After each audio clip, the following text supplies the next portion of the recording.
At the beginning of Chapter 1, the children were begging someone. One girl whispered that the children had been bullied, while the other girl mumbled that making such young children perform Dajiza was too much.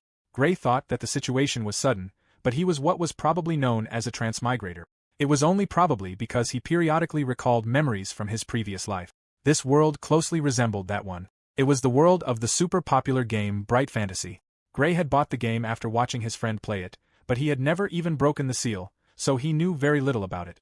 All he knew was that it was a command-style RPG with many heroines whose marriage routes depended on the player's choices. He also knew that Bright was a world of sword and sorcery and that the protagonist's default name was Isoka. That was about the extent of his knowledge. Gray's name was Gray.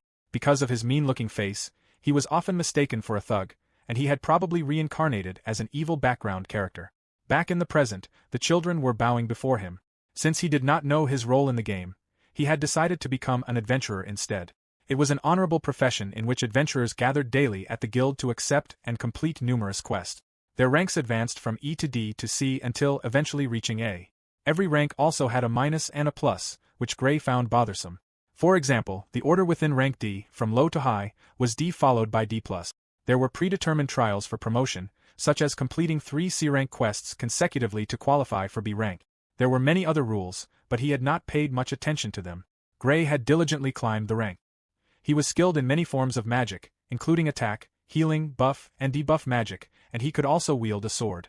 As a B-rank adventurer, he could hold his head high anywhere. He told the children to stop performing Dajiza. By then, other people had begun whispering that the children might be sold, and some had already called the guards. Gray stared at the crowd, thinking that every one of them was judging a book by its cover. One of the children admitted that it was shameless but asked whether Gray would heal their sick family member with the healing magic he had used earlier. The girl also pleaded with him. Gray wondered how the situation had reached that point. Earlier that day, the boy had asked a passerby to buy a flower. The man had shouted that he did not want the worthless flower before kicking the boy. Gray had suddenly appeared, kicked the man in return, and then approached the boy and the girl to ask them to sell him a flower. Returning to the present, Gray realized they were asking for his healing magic. He asked whether the sick person was a parent or a sibling. The boy explained that they had neither parents nor real family and that the sick person was a friend who lived with them. Gray frowned. Healing magic only treated external injuries, while illnesses could only be cured by church priests, and only high-ranking ones at that. Even so, after seeing the 2 children groveling before him, he agreed to help. They were surprised. He explained that he could not promise it would work, but if they accepted that, they could show him where their family was. Privately, he wondered whether the cure potion he possessed would be effective. The boy explained that they could not repay him. Gray thought there was no need to rush because they lived in the same town. Tears streamed down the children's faces. Startled, Gray wondered why they were crying. The boy explained that it was because an adult was being kind to them. The girl added that no one had ever done anything for them and that they only lived with other children. Gray awkwardly tried to calm them down. Inwardly, he felt that he had to save the sick person. Later, the children led him onward. Gray realized they had not introduced themselves yet, so he introduced himself as Gray and mentioned that he was an adventurer. The boy introduced himself as Isoka, and the girl introduced herself as Fio. Gray greeted them and immediately thought about the name Isoka. There was no way it was merely a coincidence. Isoka was the protagonist of this world. If Gray truly had been reborn as a villain, then following the story would eventually lead to his own death. That was why he had resolved not to become involved with the main character. However, he did not know what was actually happening, so he decided to follow his heart and act as he saw fit. Even if becoming involved with Isoka meant death awaited him, there was no way he could simply walk away without helping. He had no desire to walk toward death, but he refused to live with regrets over what he could have done. Eventually, Isoka indicated that they had arrived and went inside the small house after deciding to explain everything to the others. Gray acknowledged him and waited outside. As Gray looked around, he recognized that they were on the outskirts of the slums. Fio tried to speak, prompting Gray to wonder what she wanted. He thought that there was no need for her to wait outside. Fio bowed to thank him, but Gray felt she should only thank him after he had saved her friend. He could not prove that he was not some villain. For all she knew, he could simply be planning to sell her and the rest of their little family into slavery. Even so, Fio believed that, even if that were true, he had at least listened to them. She also did not think he would have spoken that way if he were truly a bad person. Gray thought she was far too naive. She had no real basis for trusting him, though he was glad that she did. When Fio worried that she had upset him, Gray was taken aback. He realized she had mistaken his silence for anger. He was not angry at all and had merely been thinking. Fio smiled in relief. Gray felt awkward and wondered if he really looked that frightening. He already knew the answer. Ever since he had been reborn as Gray, he had heard it repeatedly, and with a face like his, he thought there was no helping it. Before long, Isoka came out of the hut, grateful that Gray had waited. When they entered, Gray saw 2 children inside. One was being carried by a girl, while another child lay on the floor. He recognized that the child lying there was the sick family member they had spoken about. The girl carrying the child asked if Gray was the one who would heal the girl on the floor. Gray intended to do everything he could. The girl apologized for not introducing herself earlier. Her name was Ariamel. She introduced the child in her arms as Mina and the boy beside her as Lutz. She then explained that the girl lying on the floor was Stella and entrusted her to Gray. Gray looked surprised. He asked what color Stella's eyes were. Ariamel answered that they were red and very beautiful. Gray immediately understood. Stella had fangs, pale skin, and red eyes. He wondered if she was a vampire and concluded that she was probably of mixed parentage, meaning both humans and pure vampires would discriminate against her. He also wondered whether Isoka and the others even knew that Stella was part vampire. If they had known, he doubted they would have sought help from a complete stranger. Isoka asked what Gray thought Stella's illness was. Gray realized that Stella was not ill at all. She was suffering from malnutrition. Isoka was shocked by the diagnosis. The children lowered their heads gloomily. Gray knew that if vampires remained malnourished for too long, they would eventually be consumed by an insatiable bloodlust. Yet Stella had never attacked the other children. He wondered if she did not even realize that the urge to drink blood was the true cause of her suffering. Regardless, that made the solution straightforward. He only needed to resolve her malnutrition. Gray asked Isoka what they usually ate. Isoka explained that they received food from the church and, if they managed to sell flowers, they could afford to buy bread. Seeing the gloomy expression on Isoka's face, Gray felt apologetic and understood their situation. He knew the church only distributed food once a week, and that was probably the most lavish meal the children ever had. He decided that he would provide food for all of them for the next month. The children were astonished. Theo felt they could not accept such generosity, but Gray wondered if they truly wanted to save Stella. Their eyes turned toward Stella. Gray understood that his healing magic would not cure her. The only way to recover from malnutrition was to eat balanced meals every day. The children expressed their gratitude to Gray. Gray then headed outside and made his way toward the market. He knew he would regret it if he abandoned the children. A grin crossed his face as he thought that they had truly run out of luck by relying on someone like him. There would be sacrifices if it meant he could feel better about himself. Since their stomachs probably could not handle anything too heavy right away, he decided to buy bread, porridge, and fruit for today. Suddenly, Gray noticed movement behind him. Turning around, he found a group of men following him.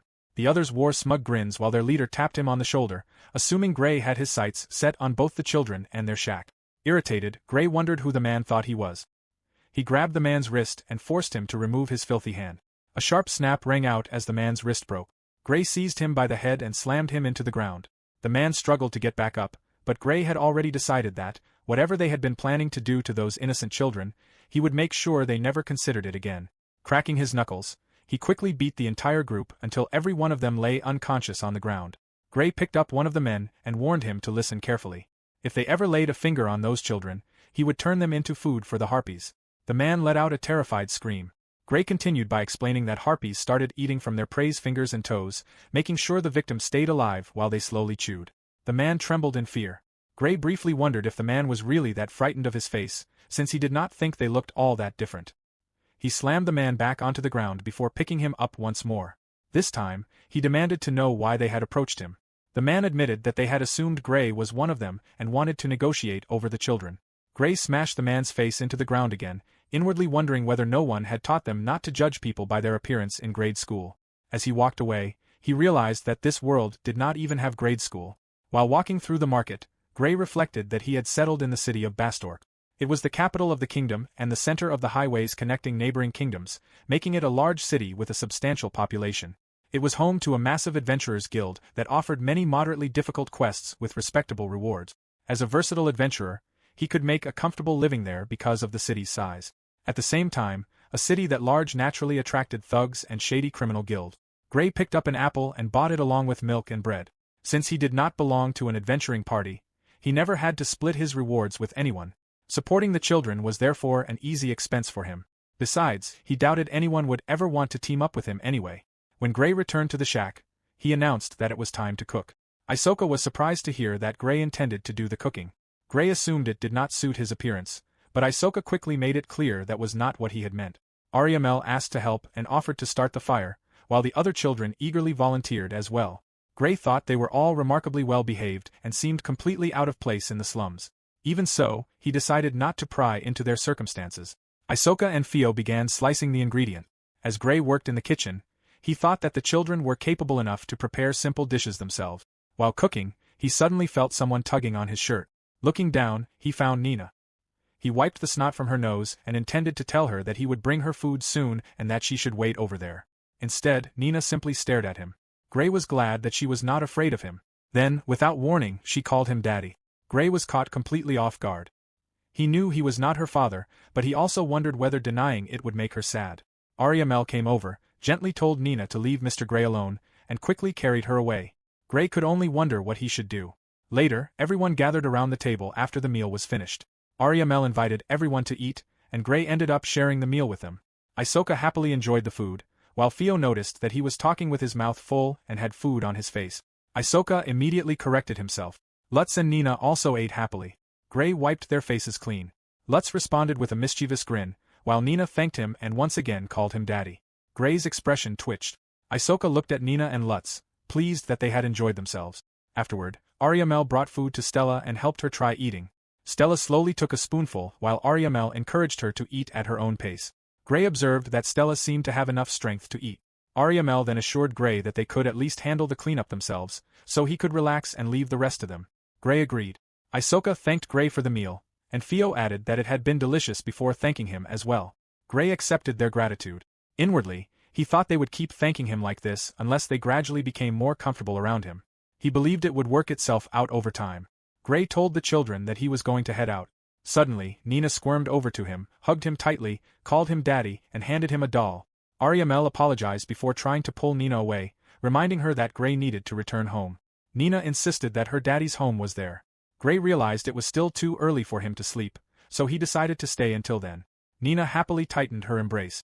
Ariamel apologized again, but Gray thought that was simply how toddlers behave. As he reflected on his decision, Gray did not want to regret failing to do what he could. Memories from his previous life surfaced. He remembered his sister remarking that something was off about him. He remembered his mother reminding him to lock the doors and windows whenever he was home alone. He also remembered his father asking him something while heading out of the house, assuming Gray was already in junior high school. They had all told him they would see him later. After those final words, he had been transported. The next morning, Gray walked back toward the shack carrying the freshest ingredients he could find. He was still preparing meals that were easy to digest, intending to surprise the children with premium meat once the time was right. When he arrived, the children thanked him. Gray told them to look at the paper he had brought. Curious, they examined it and discovered that it contained recipes and a menu illustrated with drawings. Gray had prepared it because he could not visit every day, so they could use it as a reference. Ariamel mentioned that the other three were still asleep and asked if Gray wanted to see them. Gray found himself thinking that it felt as though he were a father leaving for work. He went to the room and saw the three children sleeping peacefully.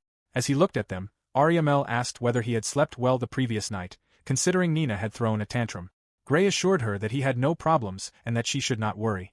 Relieved, Ariamel relaxed. Isoka then wondered whether they would see Gray again. Gray had every intention of returning. He already had plans. Grinning, he decided it was time to earn some money. A short while later, an elder orc was fleeing as fast as it could. It knew it could not win. All it could do was run. The monster could not understand what was wrong with that man. Humans were supposed to be livestock to elder orcs, creatures that existed only to be trampled beneath their feet. Yet a single man had slaughtered its subordinates, sending their heads flying with ease. The elder orc finally stopped to catch its breath and gather its thoughts. Before it could react, Gray appeared and swung his weapon. The elder orc managed to dodge, only to realize that Gray had been aiming for its crotch. Gray wondered whether the elder orc was finally done playing tag. Since he had things he wanted to buy, he intended to collect the elder orc's head and its balls. At the beginning of Chapter 2, Gray stood before the commission board inside the Bastic Adventurers Guild. His eyes settled on a quest to exterminate an elder orc, and he decided to accept it. Behind him, he heard adventurers whispering. Some wondered whether he was the man from the rumors, while others repeated stories accusing him of extortion, assault, blackmail, robbery, stealing prey, and every other crime they could imagine. Gray dismissed the gossip. If any of it had been true, his adventurer's license would have been revoked long ago. As far as he was concerned, beating up thugs did not count. A familiar voice called out to him. Gray turned to find Gunzus, who commented on the extermination quest and assumed Gray only intended to gather materials and turn them in. Gray asked if Gunzus could refrain from bothering him so early in the morning because it was annoying. Gunzus was the leader of the Blood Axe Party. He mentioned hearing rumors that Gray had been threatening some children from the slums and implied that Gray was planning something. He added that it irritated him that a barbaric criminal like Gray held the same B rank as he did. Gray inwardly compared Gunzus to a clingy child. Ever since Gray had refused the invitation to join the Blood Axe Party, Gunzus had made a habit of bothering him whenever they met. Gray remarked that Gunzus certainly had become full of himself after finally reaching B rank, even though it had taken him 3 years longer than Gray. He wondered if Gunzus was proud of himself. As Gunzus grew visibly angry, Gray continued by saying he understood the feeling because he had been thrilled when he reached E+, just like Gunzus was now. It was always good to remember one's roots. He then suggested that the goblin extermination quest was over there and that Gunzus should go accept it instead. Gunzus flew into a rage and threatened to kill Gray. His own party members quickly stopped him, reminding him that fighting inside the guild was forbidden. The surrounding adventurers watched the confrontation, with some even betting on Gray. Gray reflected that if Gunzus had actually drawn his weapon, he would have had legitimate grounds to claim self-defense. Gray then approached Sasha and informed her that he was accepting a quest. Sasha, the guild receptionist, remarked that he could at least wait until she had officially registered the quest before dealing with Gunzus. Gray pointed out that Gunzus had started the confrontation on his own, so none of it was his fault. Sasha replied that they were not children before deciding to let the matter go. She examined the request. It was an elder orc extermination quest from a village outside Bastik. For the safety of the village, someone needed to kill the monster. Sasha explained that despite the danger, the reward was no higher than that of a normal orc extermination. She had already explained the situation to the village's messenger, but the village was simply too poor to offer more. Quests whose rewards did not match their difficulty were not particularly unusual. Sasha then asked whether Gray intended to temporarily join a party for the mission. Gray declined. Even if he wanted to, no party would accept him. As he considered the job, he estimated that traveling to the village by wagon would take about a day. He needed to finish the quest as quickly as possible so he could return and buy food for Isoka and the others. Before he left, Sasha called out to him once more. When Gray turned back, she thanked him. She admitted that not a single member of the guild staff believed the rumors surrounding him, and they would all be praying for his safe return. Gray wondered why Sasha had thanked him so suddenly. It was not as though he was acting out of pure kindness. Besides the quest reward, there was another benefit to be gained. He grinned as he thought about the Elder Orc's family jewels. They were an ingredient used to produce a powerful aphrodisiac and could be sold for a high price because nobles were always seeking them. Inwardly, he offered his gratitude to the unknown Elder Orc, whose symbol of manhood would now serve the purpose of producing noble heirs. Watching Gray walk away, Sasha wondered what he could possibly be thinking. Gray eventually arrived at the client's village. The village chief thanked him for accepting the request and expressed how grateful they were to have him. The chief then instructed Marina to step forward. She welcomed Gray, who asked to be directed to the Elder Orc so he could begin the extermination immediately. The village chief pointed out that sunset was approaching and suggested that Gray rest for the night instead, explaining that a room had already been prepared for him. Since they insisted, Gray accepted. Meanwhile, Marina was filled with fear. She believed she might be expected to spend the night with Gray. Earlier, the villagers had approached her with a request. As the prettiest young woman in the village, they had asked her to keep the adventurer company for one night. They assured her that, if she bore the adventurer's child, everyone in the village would help raise it. Marina remembered that the villagers had taken her in after she lost her parents. Feeling indebted to them, she believed she had no choice but to agree. Later that evening, Marina knocked on Gray's door. He looked at her trembling figure and asked if she was Marina. She flinched before confirming it. Still trembling, she explained that she would be taking care of him that night, her voice barely above a whimper. Gray pressed a hand to his temple. He wondered whether they were serious and realized this must be the village's way of making up for the meager quest reward. While there were certainly many rough and barbaric adventurers, not all of them made decisions based solely on their desires like Gunzus. Gray explained that there was no need for any of that. Marina did not understand what he meant, so he clarified that it was completely unnecessary. Since he intended to leave early the next morning, he was simply going to sleep. He asked her to inform the villagers and then return home. Although Marina tried to insist, Gray assured her not to worry because he would complete the quest. Once it was over, she would be able to gather in the forest again, and the villagers could return to their normal lives. Marina accepted his decision, apologized for disturbing him, and wished him a good night's rest before leaving. After hearing the door close, Gray remained in his room. As Marina walked away, she thought that Gray was a genuinely kind person. When she returned to the villagers, they immediately asked what had happened. Marina explained that Gray had refused her offer and told them not to worry because he would complete the quest. The villagers were surprised, then deeply relieved that Marina was safe. They embraced her together. The next morning, Marina prepared breakfast and hoped the meal would suit Gray's taste. She brought it to his room and knocked on the door, announcing that she had brought breakfast. Gray replied from inside that he would be there shortly. After opening the door, he greeted Marina. She apologized once again for the previous night, but Gray told her there was no need to apologize and thanked her for bringing breakfast. He finished everything in the basket, praised the meal as delicious, and thanked her for preparing it. Marina blushed and accepted his gratitude.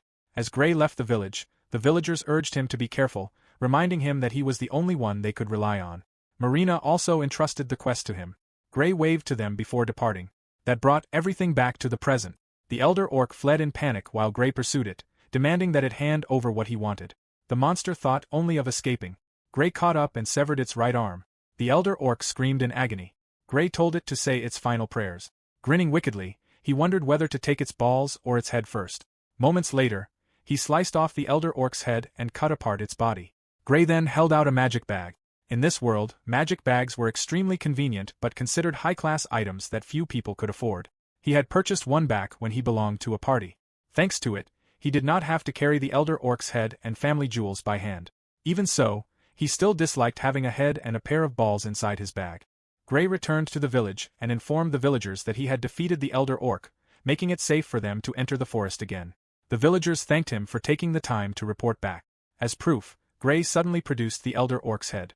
The villagers shrieked at the sight but still managed to thank him. After confirming that the monster had indeed been slain, they asked Gray to put the head away. He complied. Marina then approached Gray and wondered whether he would stay another night, offering to prepare another meal for him. Gray thanked her for the offer but apologized because he needed to return as soon as possible. Marina lowered her gaze in understanding. As Gray departed, she thanked him once more and wished him a safe journey home. Gray boarded a wagon for the trip back. Feeling rather pleased with himself, he thought that increasing his savings was going smoothly. Soon he would be able to put his plan into motion and build his dream home. He had been living in Bastic for quite some time, and although staying at an inn was not unpleasant, it was about time he settled down. His thoughts drifted back to the elder orc's family jewels, which would soon help produce noble descendants. Unaware that he had developed a sinister grin while thinking about it, he frightened the other passengers in the wagon. The following morning, Gray returned to the inn in Bastic. After arriving home, he immediately began sewing the doll.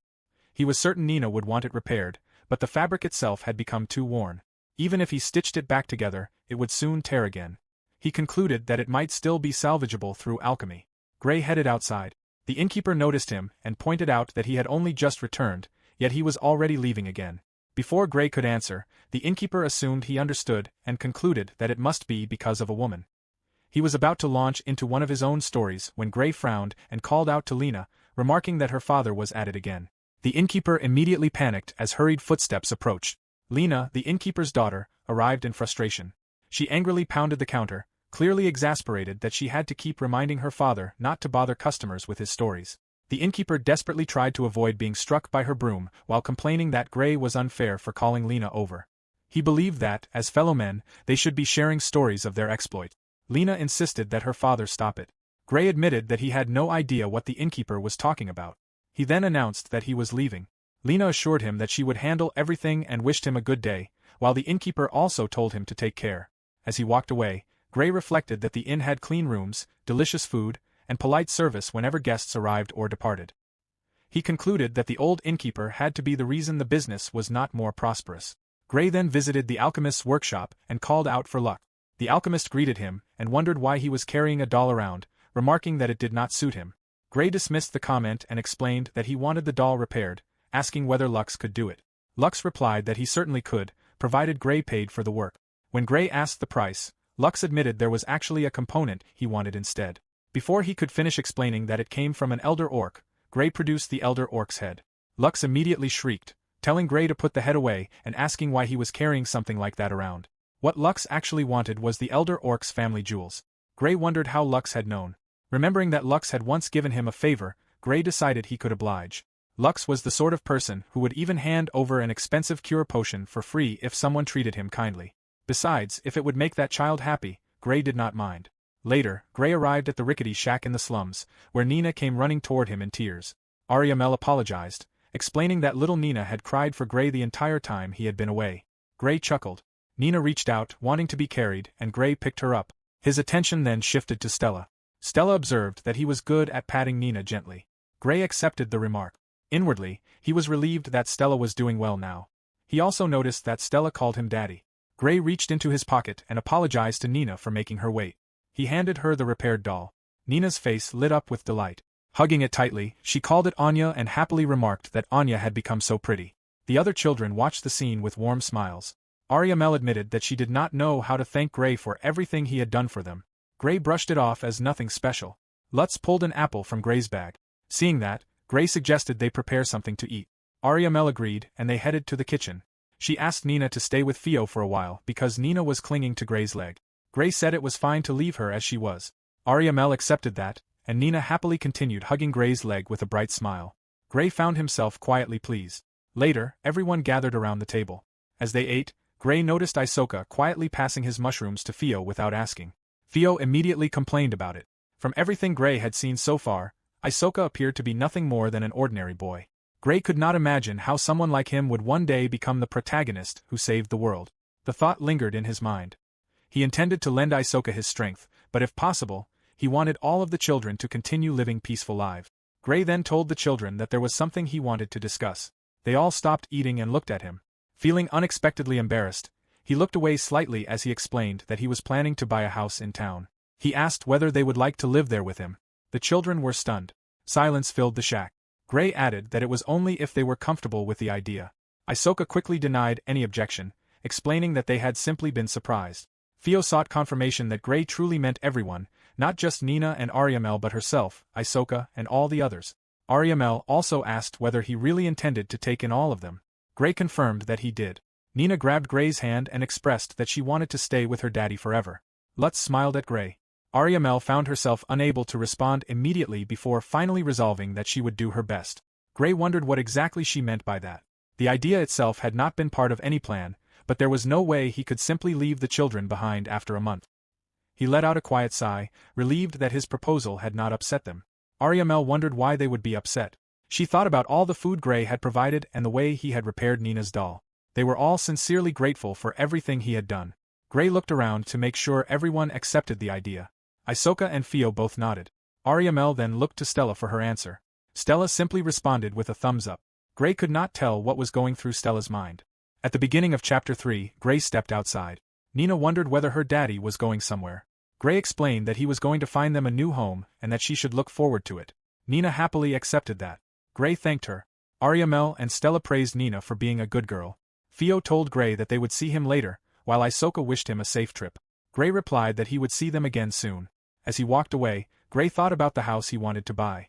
He wanted Isoka and the others to each have their own rooms, along with a living room large enough for everyone. The house would have to be much bigger than he had originally planned. A large house suitable for a party of adventurers would be ideal, if he could find one. On the way to the Adventurers Guild, Gray muttered to himself that a bath would be nice as well. He also began wondering what he should prepare for dinner. Suddenly, Gunzus appeared and asked whether Gray had managed to buy an elder orc's ear. Gray sighed inwardly at having to deal with Gunzus again. Gunzus insisted that Gray could not seriously claim to have defeated an elder orc after only 2 days, calling it practically impossible. He assumed Gray must have bought the proof somewhere and demanded to know where, saying it sounded convenient enough that he wanted to buy such items himself. Annoyed, Gray remarked that he understood Gunzus wanted his attention during Gray's free time, but wondered whether Gunzus ought to be taking a quest instead. If he was too afraid to hunt goblins, perhaps he could gather herbs instead. Gunzus brushed the comment aside and demanded an answer about the elder orc's ears. Gray wondered whether Gunzus was actually serious. There was already a system that rewarded adventurers for slaying monsters even when no specific quest existed. All they had to do was bring back a designated item as proof. For orcs, that proof was their ears. Gunzus was pestering him because he wanted those ears to use as evidence. On an extermination quest, however, any suitable proof would suffice. Gray explained that he had not brought the ears, though they were still attached, so there was nothing to worry about. He then tossed something toward Gunzus, who caught it instinctively. When Gunzus looked down, he found himself holding the severed head of the elder orc. Startled, he immediately dropped it onto the floor. Gray picked it up, telling Gunzus not to drop it. Since he had expected Gunzus to make a fuss, he had gone to the trouble of bringing the entire head.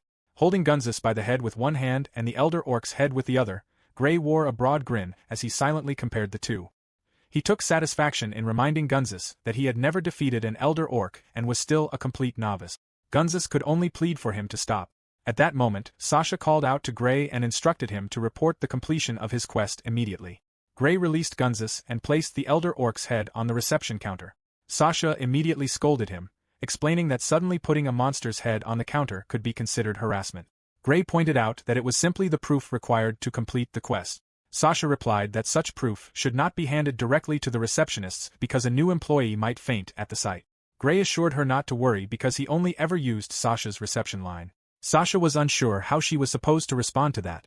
She was one of the few receptionists who had never been intimidated by Gray's face, so even when the guild was crowded, he always waited specifically for her.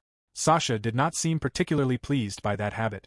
After letting out a sigh, Sasha handed Gray the reward for completing the quest. Gray then mentioned that there was something he wanted to ask.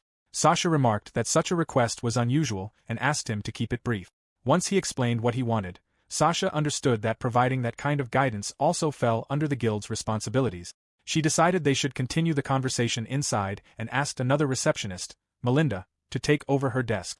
Melinda let out a yawn before suddenly noticing the elder orc's head resting on the reception counter. She hurriedly called after the departing Sasha, asking what she was supposed to do with it.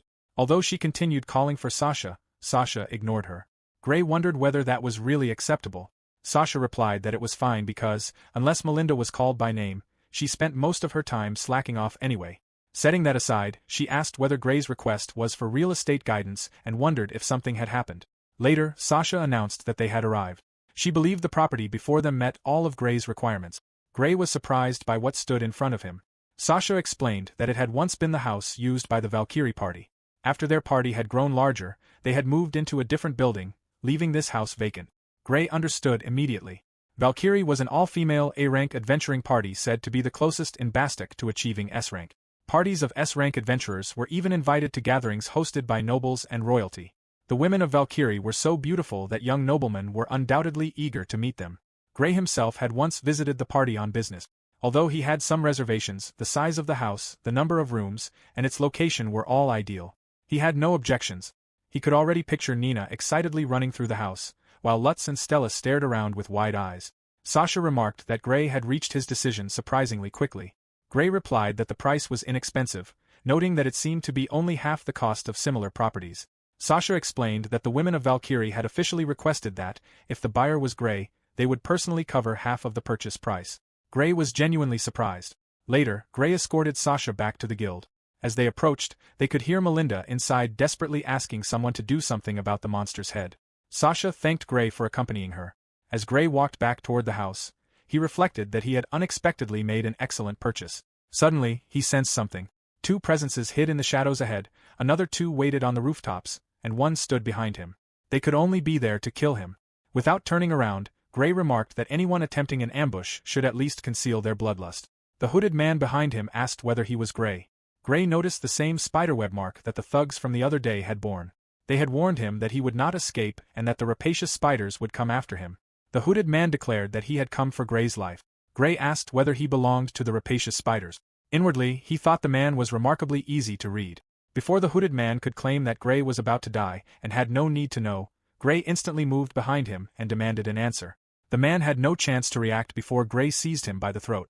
Gray declared that, if they were not members of the rapacious spiders, he would simply kill them. If they were members of the rapacious spiders, he would make sure they died painfully. The man should answer quickly. The hooded man remained silent. Gray muttered that this was becoming troublesome. He still had to prepare dinner for the children and did not have time to waste. With that, he severed the hooded man's head. Gray then cast shackle magic on the second assassin. The man panicked when he realized he could no longer move and wondered what Gray had done.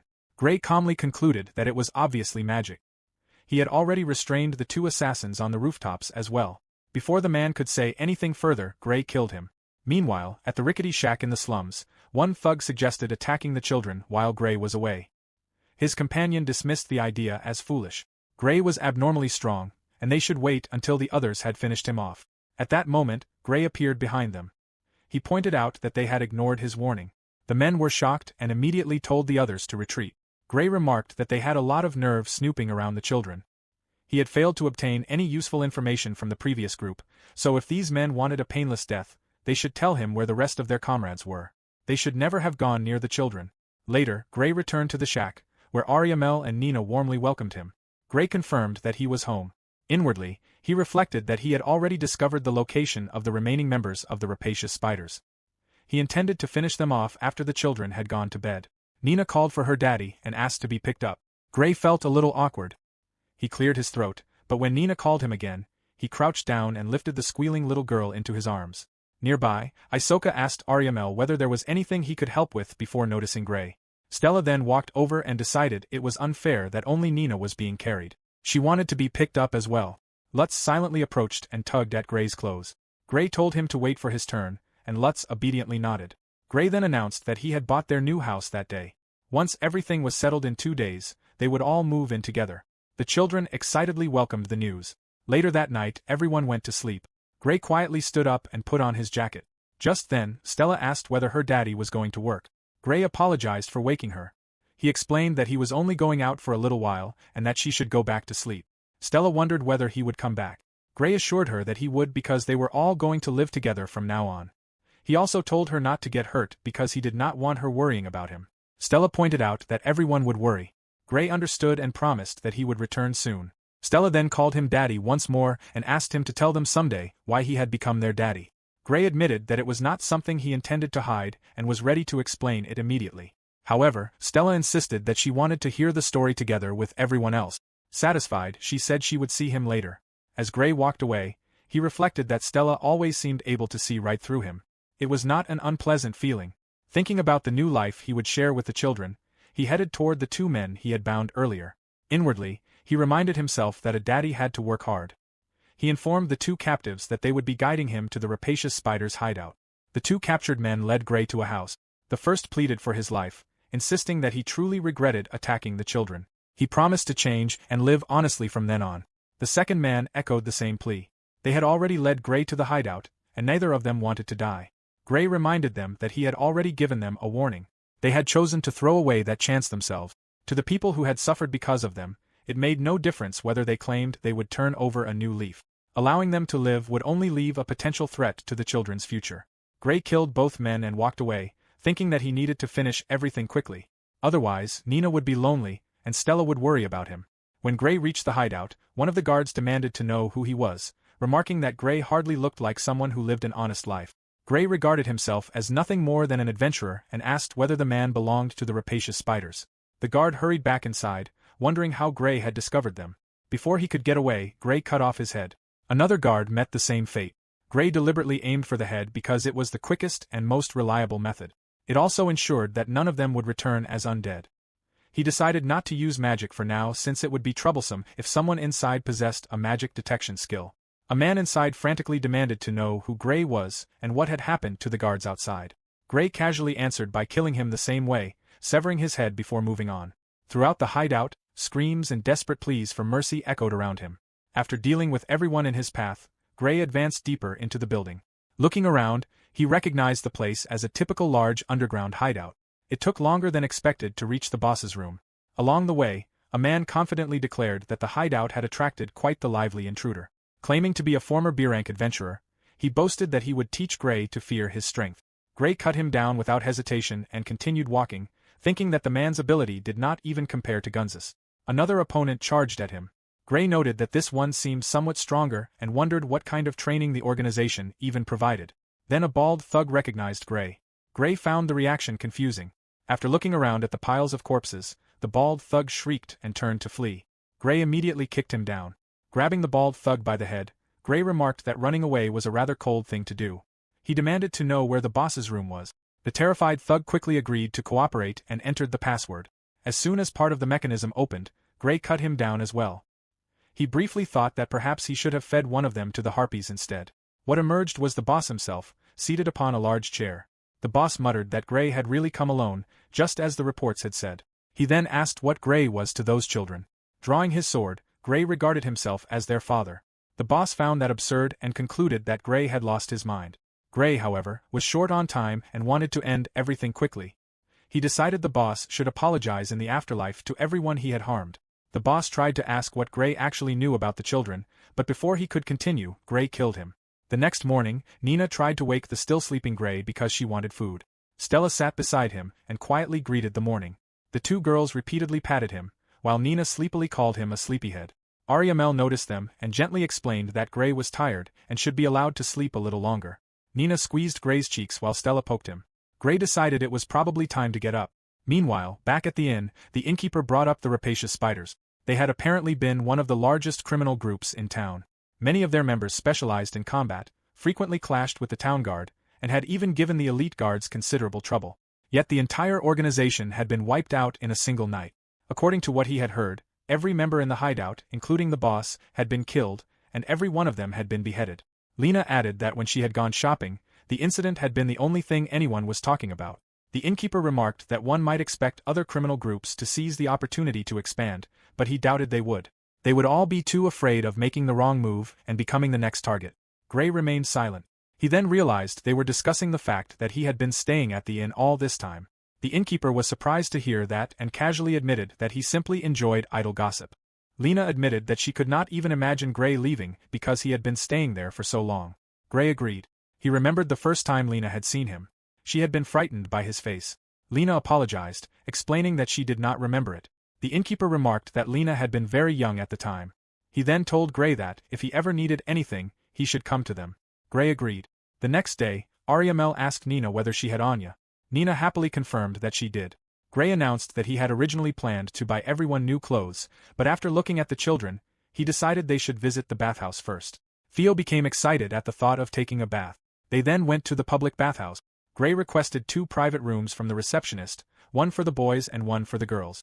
Before they separated, Theo remarked that they would see Isoka, Lutz, and Gray afterward. Nina tugged on Gray, wanting to go with him. Ariamel gently explained that Gray was a man and that they would only be apart for a little while. Stella suggested that she and Nina go together. Ariamel reassured Nina that, if she listened properly, Gray would surely pick her up and hug her afterward. Satisfied, Nina went with the others. The boys entered the bath. Gray asked Lutz to sit down so he could wash his hair. Lutz obediently sat on the stool. As Gray scrubbed Lutz's hair, he grinned to himself. He had always wanted to experience simple parent and child moments like washing a child's hair.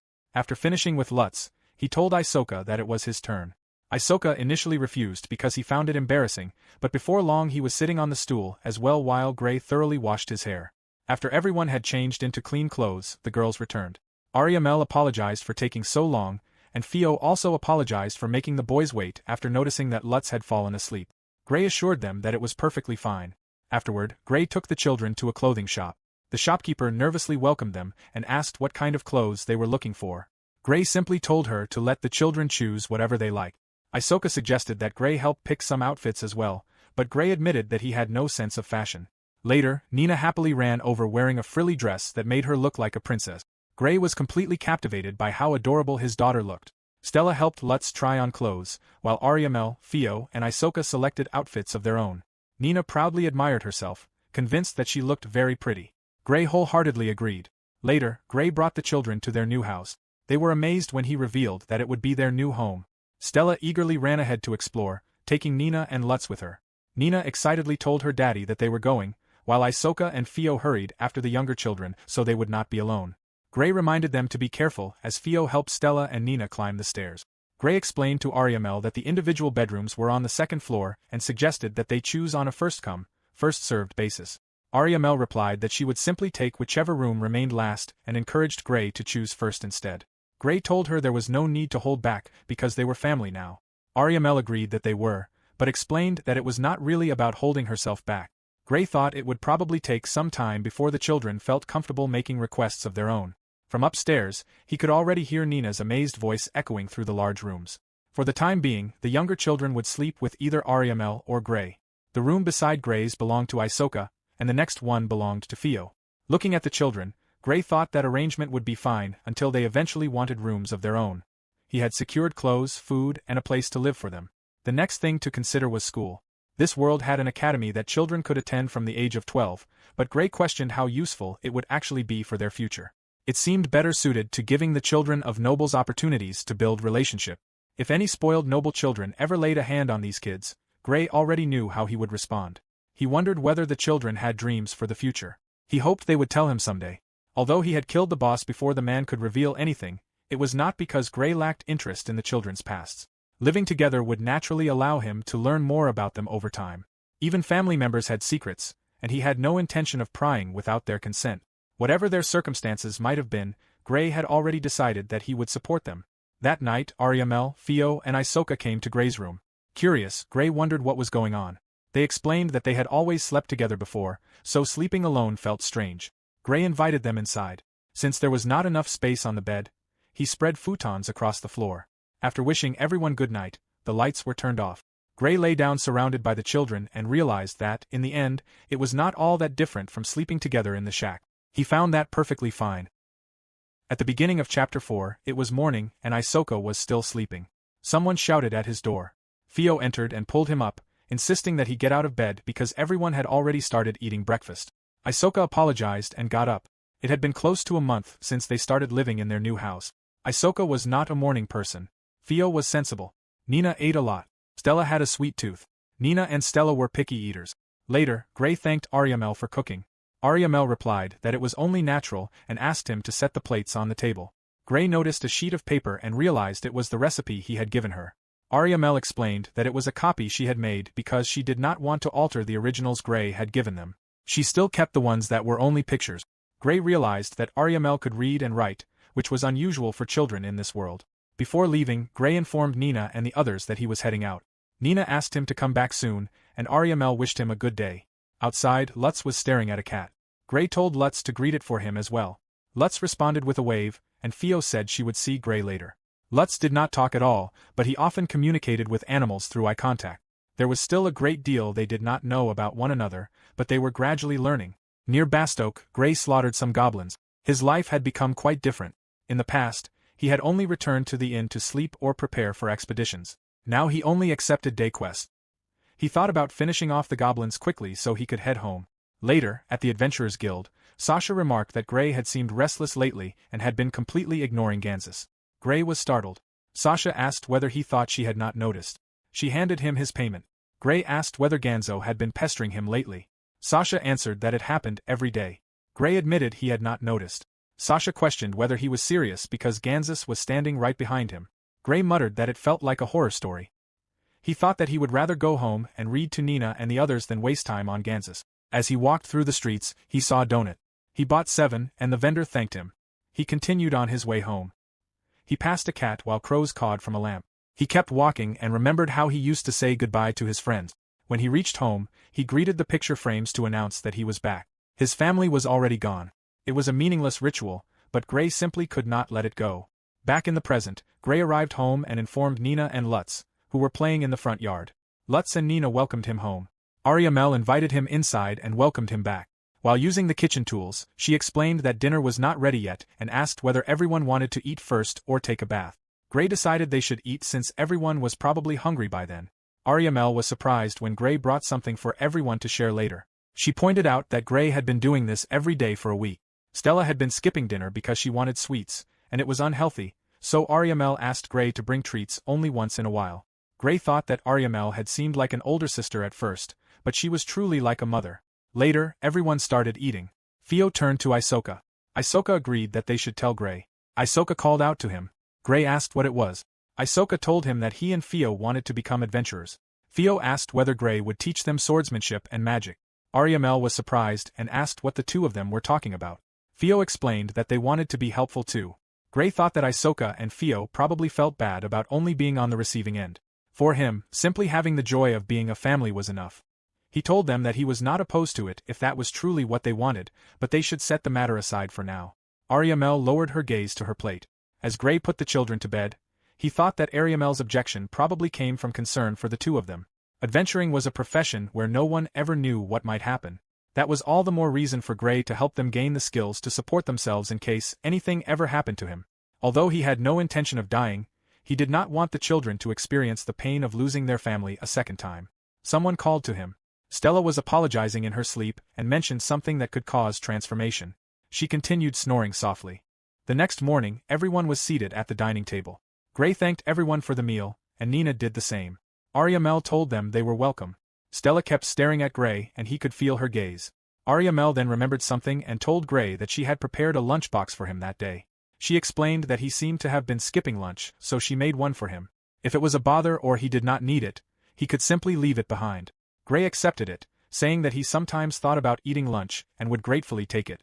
In his mind, he thought that if anyone rejected something like this, he would like to see their face after lopping off their head. Ariamel brought up the subject of Isoka and Fio.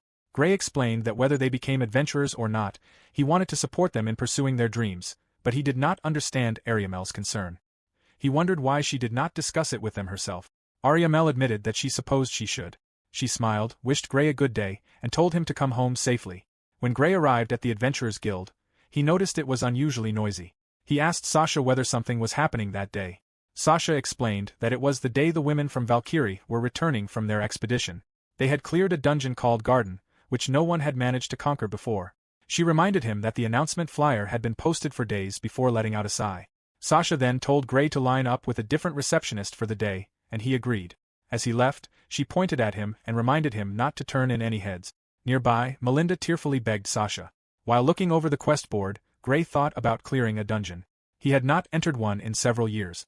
The dungeons that interested him were all filled with troublesome monsters, making them unsuitable for someone adventuring alone. Among the monsters in this world, there was a small chance that one would be born with a special ability. Most of the time, there was no way to know what ability it possessed until it was encountered in battle. Gray decided to take another nearby goblin extermination quest that day. For example, a goblin could possess complete immunity to magic. Any magical attack would be useless against it, but aside from that, it was still just a goblin. It could be killed by being struck, cut down, or even by falling from a great height. Likewise, even if a monster possessed exceptional skill with a bow, it could still be defeated by a novice adventurer if it insisted on fighting with a club instead. No matter how powerful a monster's ability was, it served no purpose if the monster did not know how to use it. On the other hand, if it was intelligent enough to make use of its ability, it became a real threat. Gray considered that there might have been such a monster among the goblins he had killed the previous day. He recalled one that had seemed unusually fast. That ability might have been something bestowed upon monsters, much like the skills or gifts humans were born with. The church would certainly make a fuss if it heard such a theory. Gray, however, did not think God cared whether one was human or monster.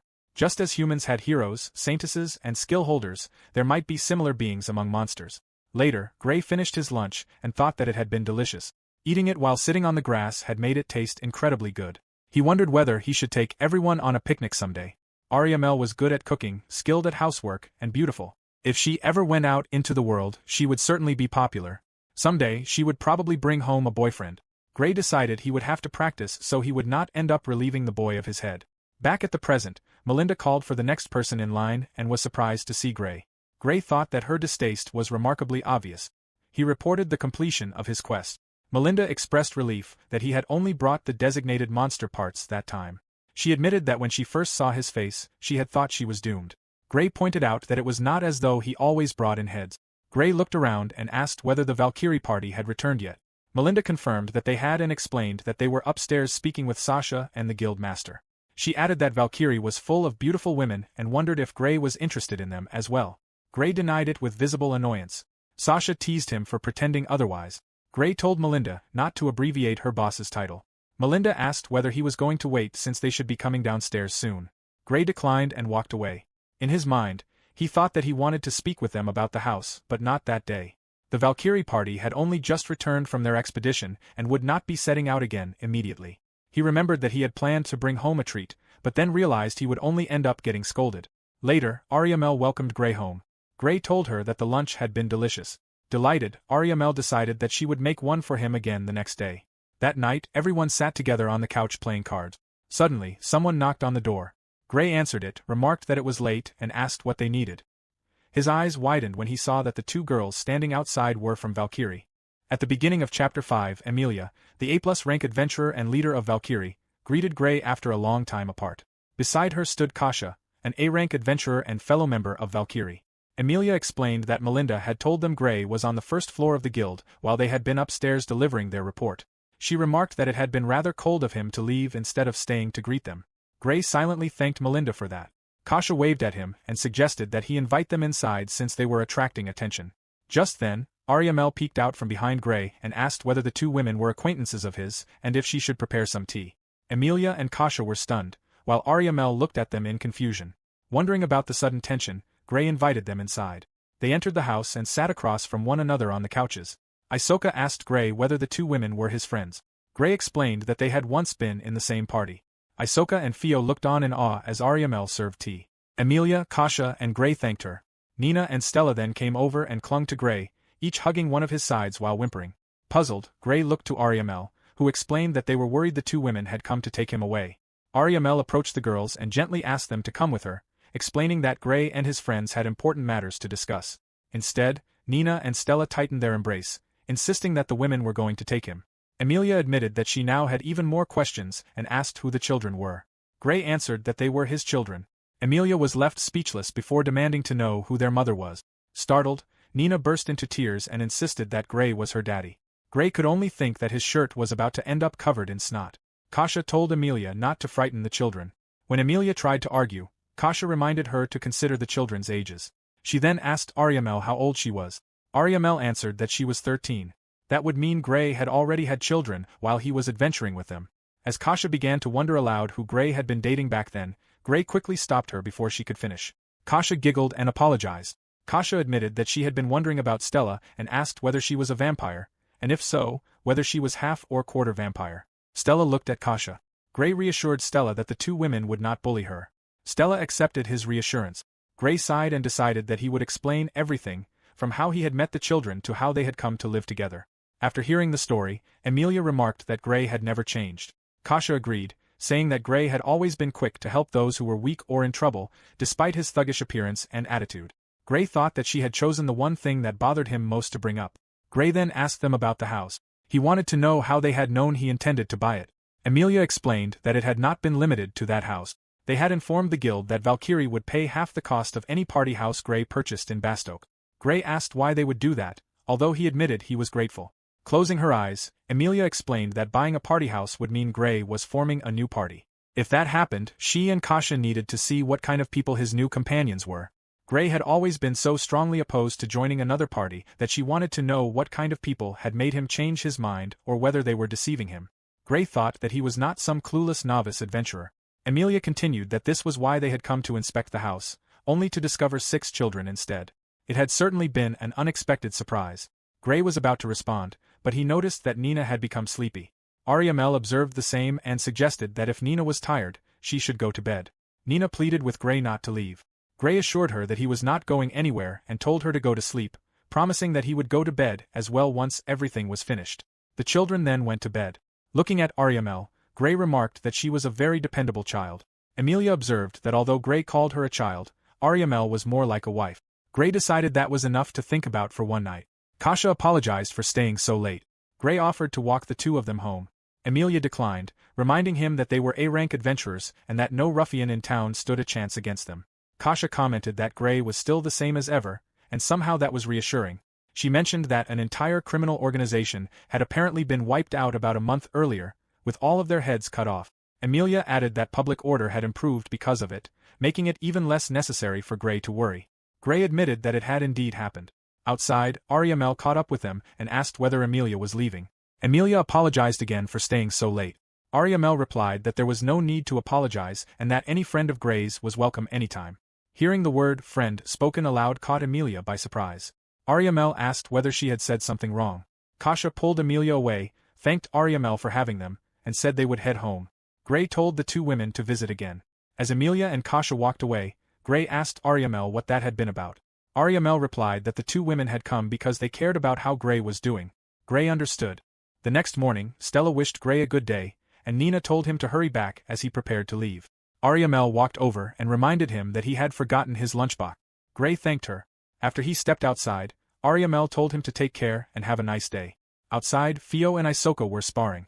Gray reminded them not to overdo it. They wished him a good day, and Isoka asked him to teach them magic next time. Gray told him to learn to read first, explaining that swordsmanship and magic would come afterward. In his mind, Gray thought Ariamel could teach the two of them to read.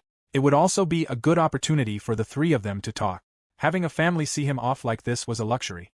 It was more valuable than any extravagant meal or treasure hoard. He felt capable of doing anything to protect that way of life. This was the power of a father. Upon arriving at the Adventurers Guild, Gray was greeted by Emilia, who apologized for the previous night. Gray told her it was fine and thanked her and the others for worrying about him. Another voice then called out to him. It was Halsaria, another A+ rank adventurer and member of Valkyrie. Halsaria greeted Gray, and he recognized her. Halsaria told Emilia that everyone was saying they should get going. Emilia agreed.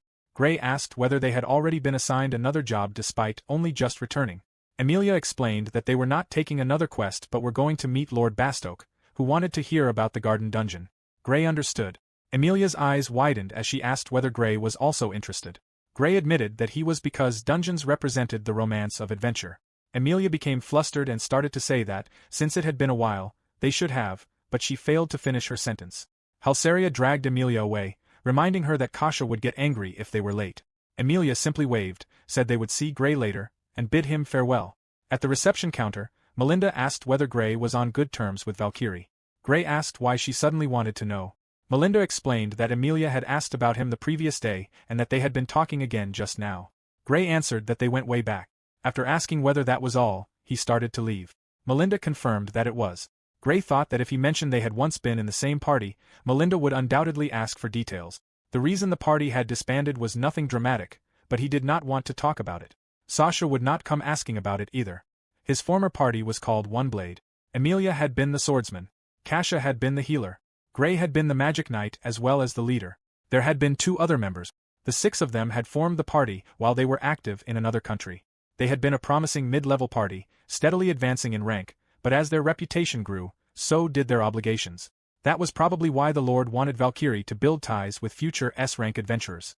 From a practical standpoint, it benefited both sides, although Gray did not know how Emilia and the others truly felt about it. Gray remained curious about the garden dungeon. He decided that he would invite them over for a meal someday and ask them about it. Isoka and Theo would surely be thrilled. Ariamel, however, would probably have mixed feelings. If Isoka and Theo wanted to become adventurers because of him, Gray was certain he would cry. Gray cut down the last monster. At noon, he finished his lunch and thought that it had been delicious. As he stood up, he pinched his stomach. His eyes widened. He had been taking only easy quests while enjoying delicious meals morning, noon, and night. This was completely the result of living such a comfortable life. He found himself wondering what would be served for dinner.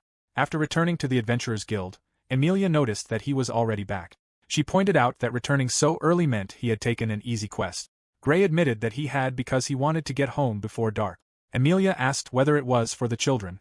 Gray answered that it was also for himself. Gray then asked whether Emilia had returned early because Lord Bastoke had not invited her to dinner. Emilia replied that he had invited her, but she had declined. Gray thought that Emilia had actually turned down account. Emilia explained that the garden dungeon had not even been the main topic of their meeting. According to the Lord, an oracle in another country had chosen a hero. He wanted to assign Valkyrie as members of the hero's party.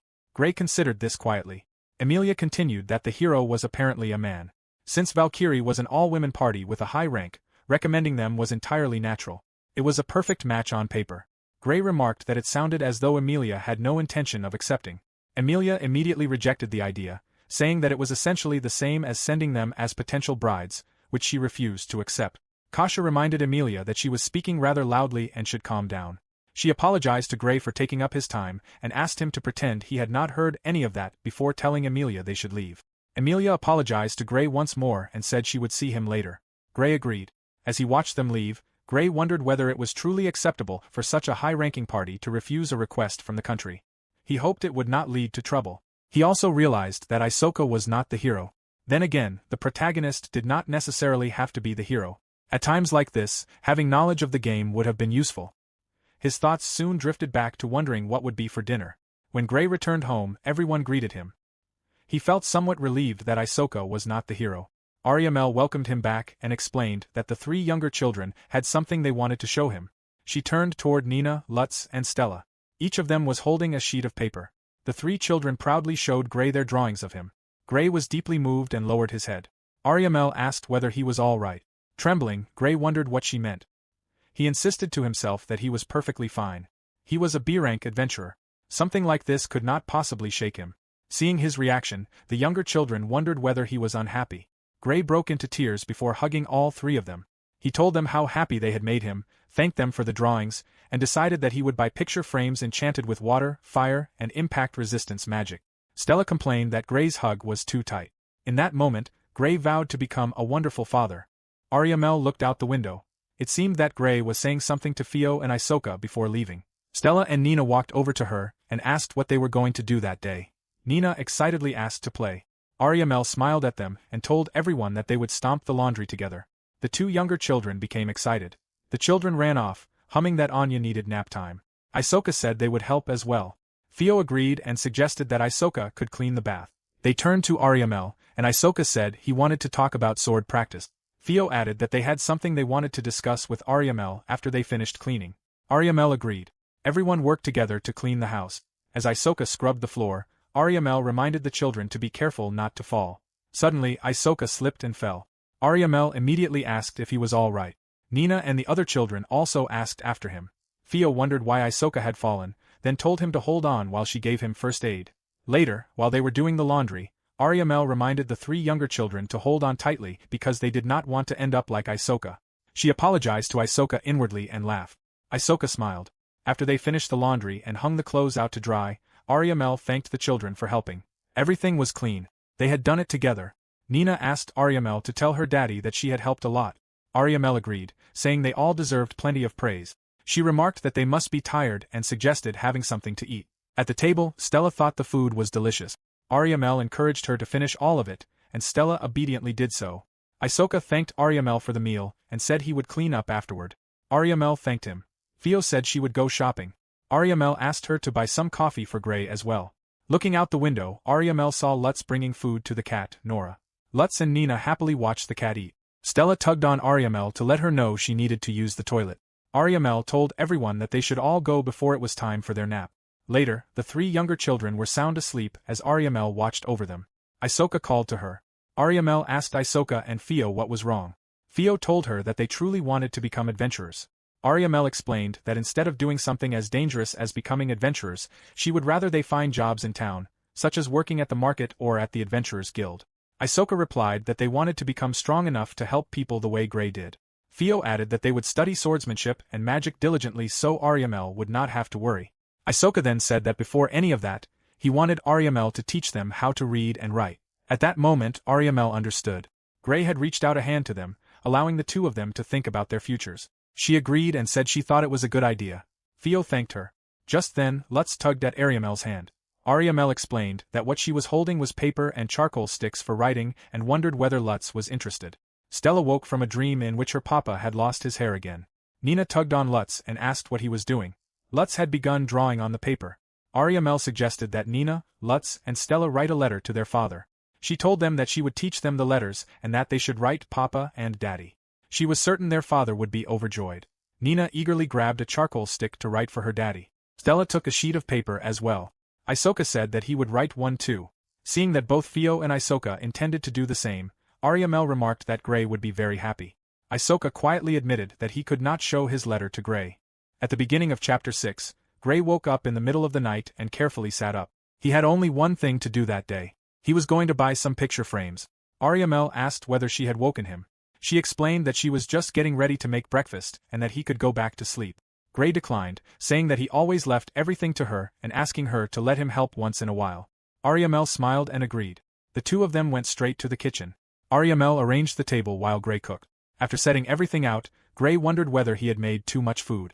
He decided it was fine since all the children were still growing. Fio hurried into the kitchen, apologizing to Ariamel for oversleeping. Ariamel greeted her good morning. Fio was surprised to see Gray already there. Gray remarked that her timing was perfect and asked her to wake everyone else. Ariamel noticed that Fio had bed hair and wondered whether she had stayed up late. Covering her hair in embarrassment, Fio went to wake the others, starting with Isoka. Soon afterward, the sounds of lively chatter filled the house. The three younger children wandered into the kitchen, still half asleep. Ariamel greeted them good morning and pointed out that they had gotten up all by themselves. Stella admitted that she was still sleepy. Gray was left speechless. He decided to take the three children to get washed while Ariamel finished preparing everything.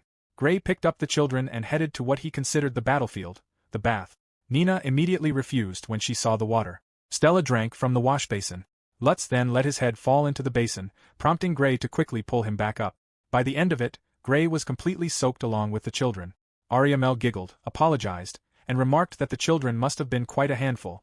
Gray then remembered something and asked Ariamel not to prepare a lunch for him that day. Ariamel asked why. Gray explained that he was not taking a quest because they were all going out to eat instead. The three younger children instantly became excited and asked whether their father was taking the day off. Gray confirmed that he was. Stella asked whether she could come too. Gray patted her head and assured her that it was a family outing. Gray understood why Stella had been worried. She probably believed that everyone looked at them strangely because of her. If they encountered anyone like that, he would cut them off. No, he would simply deal with them. Gray then remembered something. The other day, while he had been talking with Halsaria, a guard had approached them. Halsaria had wondered whether the man was a city guardsman. The guard pointed at Gray and explained that a report had been received about someone who looked like the type to sell an elf speaking with an elf. Gray had wondered what the guard meant by someone who looked like they would sell an elf. Remembering that incident, Gray concluded that Stella did not need to worry. He was the reason people looked at them strangely. The prejudice against his appearance outweighed any prejudice directed at a mixed-blood vampire. Even so, he still ended up being reported. While they were out with the children, a guard remarked that even if Gray was not a kidnapper, he still wanted to know whose children they were because their parents must surely be worried. Gray answered that he was their parent. The guard was left speechless. Another guard then remarked that Gray should think before he spoke. He questioned whether the children were siblings since they did not resemble one another. Gray reasoned that there were plenty of blood-related families whose members did not look alike. The guard's gaze then settled on the purple-haired Stella. Gray glared furiously and demanded to know what the problem was with Stella. The guard flinched before explaining that regardless of Gray's attitude, their duty was to keep the peace and protect the citizens. If Gray had a complaint, he should take it to the guard station. Ariamel interrupted the exchange and fixed the guards with an angry glare. She firmly stated that everything Gray had said was true and that the children were his family. She pointed out that, by the guards' own standards, children dressed in ordinary clothing were citizens, and therefore it was none of their concern. The guards were taken aback. Suddenly, Nina hugged Gray's leg and pleaded with the guards not to bully him. Lutz clung to Gray's other leg, trembling. Theo and Isoka glared at the guards, leaving them stunned. In his mind, Gray apologized to the children. If anything, the scene made it look as though he was the one bullying the guards. Ariamel then took Gray's hand and urged him to leave. She remarked that when they had been dressed in tattered clothes, the guards had not done a single thing for them. Midway through speaking, Ariamel froze. She quickly apologized to Gray, saying that she had become too worked up. Gray told her there was no need to apologize. He then thanked everyone. The one who was supposed to protect them had ended up being protected instead. In his mind, Gray felt that helping the children back then had been the best decision he had ever made. When they arrived at the inn, Lena and the innkeeper stared at them in shock. Seeing their reactions, Gray pointed out that they seemed far too surprised. Lena and her father jolted. The innkeeper stumbled over his words, while Lena admitted that it would have been stranger if they had not been surprised. Carrying the three younger children, Gray remarked that there was nothing strange about it. The innkeeper scratched his bald head and wondered whether the children were the reason Gray had suddenly bought a house. Gray replied that they were not the only reason. The timing had simply been perfect for both him and the children. He had also felt that it was about time to put down roots in the town. The innkeeper grinned and remarked that Gray had gone and done something that did not suit his face. Gray replied that commenting on his face was unnecessary. The innkeeper laughed, told them to sit wherever they liked, and instructed Lena to start cooking. Lena agreed. Later, after the food was served, Ariamel thought it was delicious. Nina agreed. Ariamel asked Lena if she could teach her the recipe. Delighted to learn that Ariamel could read and write, Lena commented that it was impressive. Gray asked whether the meal was not better than when he had been staying at the inn. The innkeeper explained that food always tasted better when it was shared with family and wondered whether Gray had never realized that. Gray quietly reflected on those words. Hayden remarked that it was no wonder Gray had been putting on weight. The innkeeper told Gray that if anything ever happened, he should come to him. As Gray's senior in both life and parenting, he promised to generously offer advice. Gray responded that he certainly talked big. A few days later, Ariamel and Nina wished Gray a good day as he prepared to leave. Noticing that Ariamel was in unusually high spirits, Gray asked whether something good had happened. Ariamel smiled and explained that she was going shopping with Lena that day. Nina asked about Lena, and Ariamel confirmed it before telling Nina that they could play together another time. Gray realized that the two girls had already become good friends. That evening, Gray wondered what they would be having for dinner. As he headed home, the innkeeper passed by and asked whether he was already leaving despite it still being early. Gray replied that he had finished all of his work for the day. The innkeeper remarked that Lena and Ariamel were getting along well and pointed out that they were shopping nearby. When they looked over, two young men had approached Ariamel and Lena. One claimed that it was no big deal and insisted they would not do anything to the girls. The other said they only wanted to chat and urged the two to come with them. The innkeeper and Gray immediately appeared behind the girls, fixing the young men with murderous glares. The innkeeper remarked that, in that case, they could have a long conversation together. Gray agreed that they would listen to the two of them very carefully. The young men froze in alarm. The innkeeper informed them that they were not allowed to refuse him or Gray and that they had no choice in the matter. Lena and Ariamel called out to their fathers. The innkeeper told Lena to go home, while Gray apologized to Ariamel and instructed her to return home and start preparing dinner. The innkeeper seized one of the young men, and Gray grabbed the other, remarking that they were going to have a proper discussion with them. Later, the two terrified young men sat across from Gray and the innkeeper. The innkeeper warned them never to repeat what they had done. The two immediately agreed, begging the fathers to spare at least their organs. They promised never to do it again and pleaded with them not to harm their families. Gray asked what they were talking about. The two apologized again before fleeing. When Gray returned home, he found Ariamel waiting outside. He told her that she had not needed to wait for him. Ariamel apologized for causing him trouble. Gray told her not to apologize because it did not bother him in the slightest. Helping family was only natural. Ariamel tried to say something but stumbled over her words. Gray called to her, and when she looked up, he admitted that seeing her happily spending time with Lena made him glad. After introducing the two of them, watching them enjoy themselves together had made him happier than anything else. Seeing Ariamel hold herself back bothered him far more. He encouraged her to let him spoil her a little more, just as Lena's father did for Lena. The other children then came outside.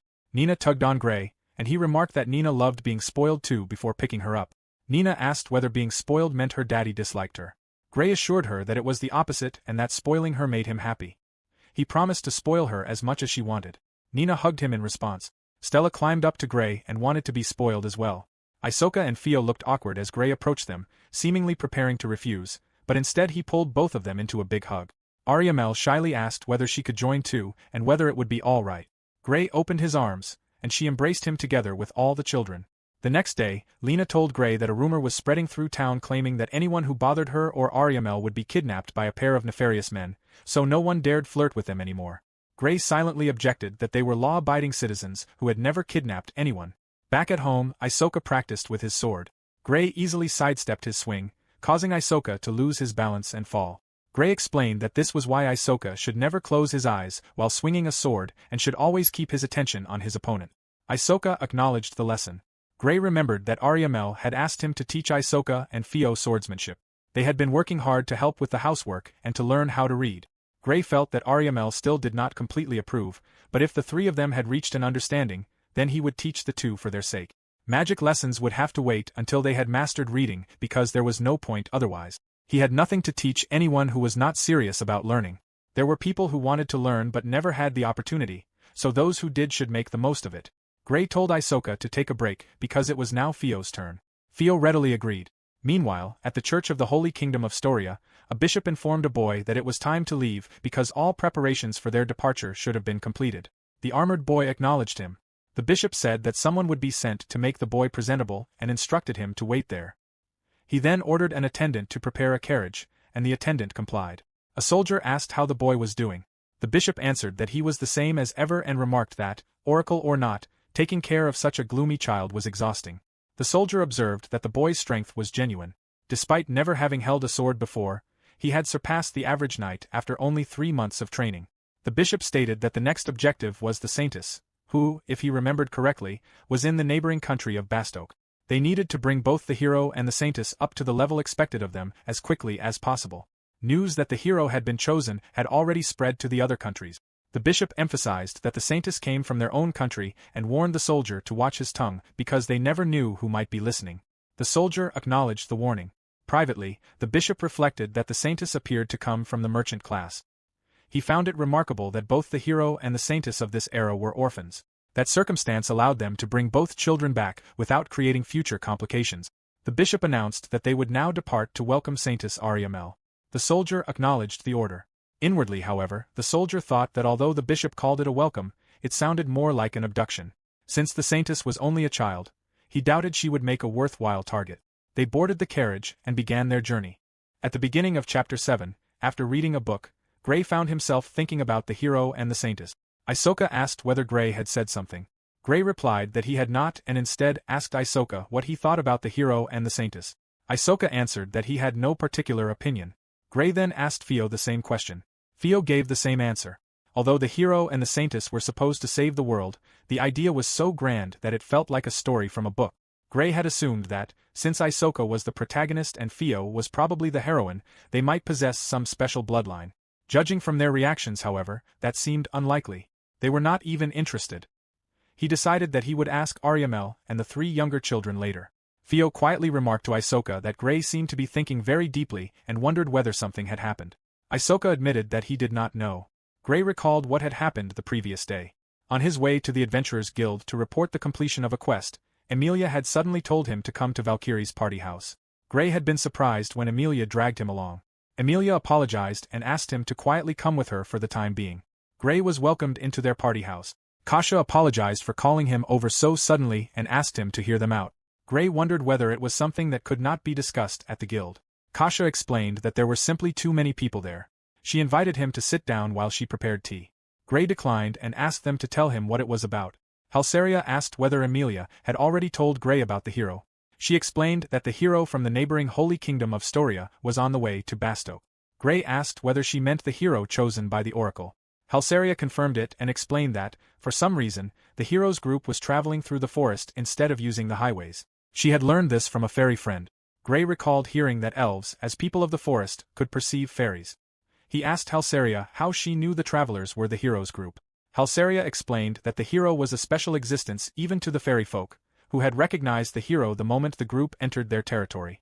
Gray could only think that there was no privacy. Halseria added that she had asked whether the hero was traveling alone. The fairy had shaken its head, indicating that the hero was accompanied by others, although it had not revealed how many. Back in the present, Gray asked why Halseria was telling him all of this. Kasha reminded him that Valkyrie had turned down the invitation to join the hero's party. They were not sure what the hero's group was after, so they wanted to be cautious. They also could not fully trust the lord of the city. Emilia added that they had wanted to inform Gray so that he could help if anything happened. Kasha admitted that Emilia had been the one insisting that Gray should know and had taken the initiative to tell him. Gray replied that he would never refuse them. He still considered them his comrades. Inwardly, he thought that the hero avoiding the roads was suspicious. There was also a chance that it had something to do with Isoka and the others. He decided to stop accepting quests for a while and remain with the children. Gray then asked Emilia, Kasha, and Halseria that, if the worst should happen, they take care of his children. The 3 women promised that they would. Gray briefly wondered whether a hero would die if they lost their head. Back at Gray's home, he noticed that Ariamel was taking an unusually long time. Fio suggested that perhaps Nina, Stella, and Lutz were having trouble falling asleep. Gray decided to check on them. When he entered the room, he found all 4 of them sound asleep. He gently covered them with a blanket. Isoka followed him and asked where Ariamel was. Gray explained that Ariamel had fallen asleep together with the others upstairs and reminded him to keep his voice down. Fio and Isoka nodded. Gray reflected that Fio and Isoka had been working especially hard lately. He wondered whether the hero's objective involved the children, the girls, or something else entirely. Whatever the case, he was determined to protect them. For now, there was only one thing he could do. Just then, someone knocked on the door. Fio stood up and wondered whether they had a visitor. Gray told her to continue studying while he answered the door. Fio agreed. Keeping a hand on his sword, Gray opened the door and asked who it was. A voice outside replied that it was Emilia and that she had come with some information. Gray asked whether she was alone. Emilia asked whether that was a problem. Gray said it was not and invited her inside. Emilia declined, explaining that Kasha had instructed her to return immediately, and apologized. Emilia reported that Halseria had said the hero's group had apparently left the forest. If they continued directly toward the city, they would arrive in less than half a day. She then handed Gray a magical communication device and instructed him to be careful. She explained that she would keep the matching device. Although they could not speak through it directly, if Gray held one of the stones and concentrated, the other stone would shine brightly, allowing Valkyrie to know that something had happened and that they should come immediately. Gray was amazed. He realized that devices like these had not existed back when he was a member of One Blade because they had been relatively expensive. Apparently, some adventurers now carried them as lucky charms. They were normally used by parties while exploring dungeons, and they could also provide a general idea of where the matching device was located. Gray thanked Emilia and asked her to use her own device as well if anything happened. Emilia agreed and said that, if the situation arose, they would be counting on him. After Emilia left, Gray reflected that he had been adventuring alone for so long that he had never learned about these devices. He decided to buy some for Isoka and the others to carry. Isoka wondered who the visitor had been. Gray explained that it had been Emilia and that she had already finished what she came to do and left. Fio asked whether Emilia was one of Gray's former party members who had visited the house before. Gray confirmed that she was the blonde swordswoman. Theo remarked that she was the pretty lady. She and Isoka began whispering to each other while Gray prepared some tea. Gray told the two of them to drink up. Theo thanked him before calling out to him. Gray asked what it was. Theo hesitantly asked whether Amelia had been Gray's girlfriend. Gray choked on his drink. Theo quickly regretted asking, but Gray assured her that it was fine and asked what had given her that impression. Isoka handed Gray a handkerchief. Theo explained that when Amelia had visited before, the way she looked at Gray had been completely different from the way she looked at anyone else. Gray admitted that they had dated when they were in the same party but had broken up a long time ago. Amelia was his former girlfriend. Theo asked why they had broken up. Isoka told her not to pry. Gray explained that there had been no particular reason. They had simply drifted apart and that happened all the time. Theo was about to ask what he meant by drifting apart, but Isoka stopped her. Gray thought that was all they were getting out of him. He did not know what Amelia intended to do regarding the nobles, and he wondered whether things like that were really so interesting. Just then, Ariamel came running in and apologized, saying that she would prepare lunch. Isoka reminded her that they had already eaten together.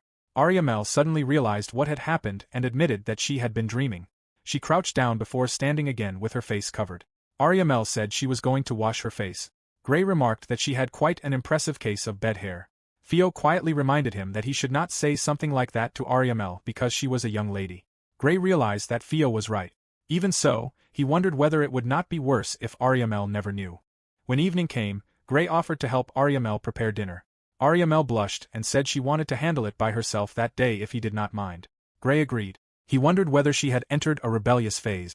The next morning, Gray stepped outside. Theo and Lutz were already there, and Nina called out to him while waving. Gray waved back. A voice remarked that Gray really looked like a father now. Gray turned to see the innkeeper and asked what he was doing there, jokingly wondering whether Lena had finally thrown him out. The innkeeper told Gray to be quiet after he had gone through the trouble of bringing over some leftover soup. He commented that it was his first time seeing Gray's house and that it was a nice place. Handing Gray a pot, he told him to take it. Gray accepted it. The innkeeper then lowered his voice and warned Gray that some men had been asking about Ariamel at both the inn and the guild's tavern. They were dressed like mercenaries or adventurers, but they were unusually well-mannered, so Gray should be careful. Gray said that he understood and thanked him. The innkeeper walked away, saying there was no need for thanks. Ariamel was Lena's friend and Gray's family, so of course he was going to help. Nina waved goodbye to him. Gray thought that the innkeeper was being bashful. Gray carried the pot inside. Nina told Ariamel that Lena's daddy had brought it over. Gray explained that it was because they had leftovers. Ariamel was delighted. Gray remarked that they should bring something to Lena's family next time. Ariamel agreed and suggested that everyone wash their hands before eating. That evening, someone suddenly knocked on the door. Ariamel was about to stand, but Gray told her that he would answer it. He instructed her to stay out of sight.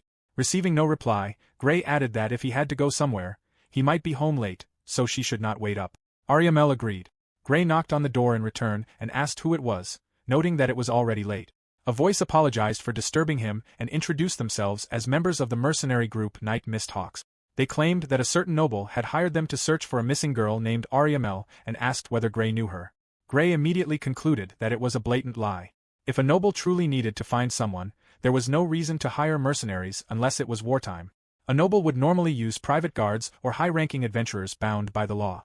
Adventurers carried identification cards issued by the guild, and to keep those cards valid across multiple countries, they were subject to legal restrictions and guild principles. Violations could result in fines, suspension, or even the loss of adventurer status. High-ranking adventurers were also obligated to prioritize requests from nobles and royalty. Mercenaries, however, had no such restrictions and relied entirely on personal trust for their work. That meant these men likely had close ties to the noble they claimed to represent. They probably knew Gray was an adventurer and expected him to accept their story if they pretended to be adventurers themselves. Gray concluded that they could not be trusted. Gray told them to wait before opening the door. One of the men thanked him and again brought up Ariamel. Gray asked for the name of the noble who had hired them. The mercenary replied that he could not disclose that information because it was confidential under the terms of their contract. Gray answered that, in that case, he had nothing more to say to them and told them to leave. He thought that asking about a missing person while refusing to identify the client was impossible to believe. Perhaps the mercenary expected him to fill in the gaps on his own, but that would not work. Gray would not answer their questions even if they claimed to be acting on behalf of royalty. The mercenaries were about to make a move when Gray turned back and fixed them with a glare. They froze in shock. One of them asked whether there was truly no way Gray would tell them. Gray replied that there was none.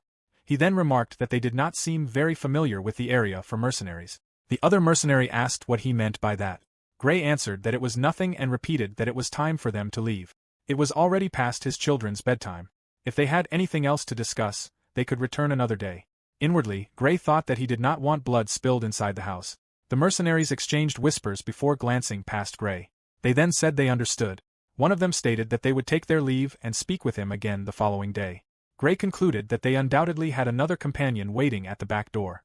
However, the house had once belonged to an all-female adventurer party. Both the front and back doors were exceptionally sturdy, and the windows were protected by magical security measures. Breaking in would not be easy. He also expected them to wait until he appeared to have gone to bed before attempting a surprise attack. If they were after Ariamel, they would likely leave only her alive and eliminate any witnesses. That would be a predictable mistake. Smiling to himself, Gray decided that he had no intention of sitting around waiting to be attacked. He would make the first move. Meanwhile, Amelia came running toward Gray while dragging a captive. Elsewhere, the members of Night Mist Hawks compared the information they had gathered. According to their intelligence, the man was hiding the girl in that house. Another agreed. One of them remarked that Gray looked like a scoundrel at first glance. Although he was apparently a capable adventurer, he was nothing more than a low-class thug. They dismissed his talk about the children's bedtime, insisting there was no way those children were actually his. Another suggested that they were probably slaves or orphans. The Saintess had also been said to be an orphan. Whatever Gray's reason for gathering them, it could not possibly be for anything good. Another mercenary silently concluded that it was undoubtedly something too dreadful even to name. One of the mercenaries declared that they should report to the bishop and finish the matter that very day as soon as they rendezvoused with Soma. At that moment, a voice sounded from behind them, calmly remarking that Soma was the man's name after all.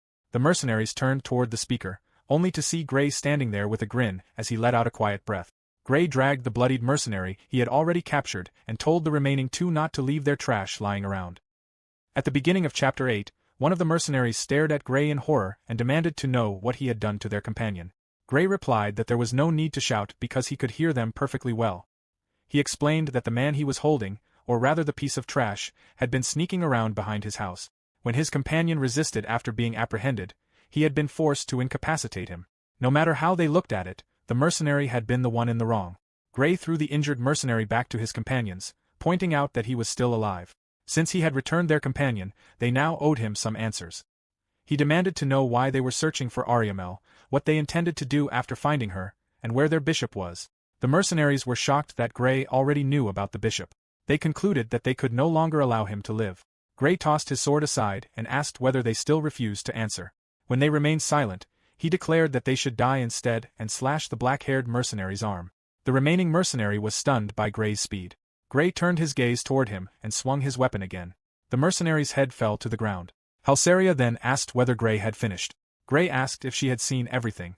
Halsaria confirmed that she had. Gray wondered why she had bothered asking. Halsaria remarked that Gray was as merciless as ever. Gray replied that there was no need to show mercy. Anyone who threatened the peace and quiet of his children was his enemy. Inwardly, he believed that anyone prepared to take something from others should also be prepared to lose something themselves, although he would take it regardless. Halsaria teased Gray for being the doting parent type. Gray told her to be quiet, insisting that it was only natural for a parent to treasure and spoil their children. Halsaria continued teasing him, suggesting that he should hurry up and get a wife, perhaps even their leader. Gray answered that if Amelia heard that, there was no telling what she would do. Grinning, Halsaria remarked that Amelia would simply turn bright red from embarrassment. Gray brushed the topic aside and asked whether Halsaria knew where the hero was. She pointed toward a location just outside the city and explained that the hero looked exactly as the spirits had described, leaving her confident it was the correct group. Gray observed that being outside the city meant a little commotion would not matter. Halsaria reported that there were 5 people altogether. The hero, one person wearing an excessively elaborate robe, another clad in pure white armor, and 2 men who looked just like the mercenaries lying on the ground. Gray understood and thanked her. He reflected that Halsaria was not only an excellent archer but also an outstanding scout, far beyond his own abilities in that area. Halsaria casually mentioned that the hero's group had been snacking on apples gathered from the forest. Gray found the detail oddly depressing. Halsaria asked whether Gray was going after them and said she would support him. She added that if she returned now, Amelia, who had reluctantly stayed behind to guard the house, would only become angry with her. Gray accepted her offer and asked for her assistance. Gray had entrusted Amelia and Kasha with protecting the children at the house. Amelia had seemed eager to accompany him, but she was at least as strong as he was, perhaps even stronger. She was the only person he trusted to protect the children. He also hoped that she and Ariamel would get along better than they had the last time. Meanwhile, the bishop and his group were camped outside Basto. The bishop complained that the mercenaries they had sent were late and questioned whether they could not even handle such a simple task. Another mercenary apologized, explaining that they had received no further reports since that afternoon. The information they had received was only that Saintess Ariamel had been taken in by an adventurer living in town. The bishop dismissed the adventurer as nothing more than a lowly man who worked from morning until night. He believed that a little money would be enough to make the man hand Ariamel over. One mercenary suggested that if the adventurer knew Ariamel was the saintess, he might try to demand something beyond his station. The bishop replied that, if that happened, they had many ways to deal with it. For now, all they needed was confirmation that Ariamel was truly there. Growing irritated, the bishop noted that they had sent 3 knights, yet none had returned. He wanted to finish the matter quickly and bring the saintess back to the Holy Kingdom of Storia. Doing so would secure a bright future for him and might even earn him promotion to vicar. Even if negotiations failed, they could simply sneak in at night, abduct the saintess by force, and silence any witnesses. The hero quietly listened to them muttering among themselves. He realized that Saintess Ariamel would also be separated from the people she cared about. A voice from across the camp remarked that the hero was unbearably gloomy. The speaker said the hero should have simply let him handle everything. The bishop looked over and saw Landi, the 7th seat of the Holy Knights of Storia. Landi declared that he was the strongest person there, so the bishop should let him settle the matter. He complained that he was growing irritated sitting around without a woman to share his bed. The bishop knew that, in terms of ability, Landi would not lose to an A-rank adventurer. However, Landi was far from selective about women. If he were sent to retrieve the saintess, there was no doubt he would satisfy his own desires first. The bishop refused, stating that Landi was his bodyguard and therefore had to remain by his side and protect him. Landi accepted the order. Just then, a voice remarked that the atmosphere there was rather unpleasant. Gray walked toward the camp. The bishop asked who he was and what business had brought him there. Gray replied that they were the stalkers who had been sniffing around his daughter. Everyone present looked at him in confusion. The mercenaries were stunned and exclaimed in disbelief before turning toward the bishop. The bishop ordered them to remain silent, stating that their failure to complete such a simple task was their own fault. The mercenaries turned back to Gray. The bishop asked Gray what his objective was. Gray replied that he had come to settle the matter. With a sigh, the bishop asked how much Gray wanted. Gray frowned. The bishop assumed that Gray was only after money and asked how much it would take for him to hand over the saintess. Gray's expression darkened as he asked whether Ariamel was the saintess. The bishop confirmed that she had been chosen by the oracle.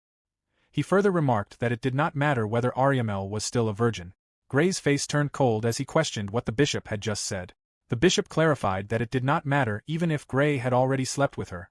Gray immediately raised his weapon and declared that the bishop should die. Fortunately, Landi intercepted the attack before it could reach its target. Gray remarked that it had been close. Landi replied that it would cause far too much trouble if the bishop were killed there and stated that he would face Gray himself.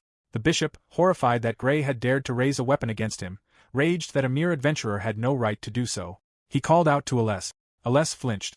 The bishop ordered him to kill the adventurer. Hesitantly, Aless pointed his blade toward Gray. Landi warned Gray to keep his eyes on him. Gray was forced backward. Gray glanced at the hero. The hero was still only a child and looked nothing like the image Gray had expected. Although Gray did not know how strong the hero was, he judged that the man in white armor was probably the more skilled fighter. Halseria had not returned yet. It was effectively the hero and a holy knight against a single adventurer. Gray decided that his first priority would be to remove the hero from the fight. He turned his gaze toward the hero, but before he could make a move, Landi struck the hero and knocked him back. Landi declared that he could handle Gray by himself and ordered the hero not to interfere. At the beginning of Chapter 9, the bishop demanded to know what Landi was doing. Landi told him to be quiet.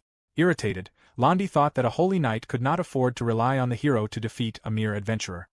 He declared that if he killed Gray before they brought the saintess back, the bishop had better let him have Ariamel. Landi narrowly dodged Gray's attack. Gray declared that he had had enough and that he would send Landi to meet his god. He leaped forward and swung his sword, but Landi blocked the strike with his own blade. Gray told him to die content. The force of the clash cracked the ground beneath Landi's feet. Far away, Halseria noticed the explosion. She quietly remarked on it, observed the area for a moment, and then began leaping from branch to branch toward the source. As he struggled to withstand Gray's assault, Landi trembled and questioned whether Gray was truly just an adventurer. The bishop shouted at Landi to hurry up and kill him, demanding to know what had become of all his earlier confidence. Their swords collided again, and Landi snapped at the bishop to be quiet. He even threatened to kill the bishop first if he did not stop talking. The bishop immediately fell silent in fear. Londi launched another attack.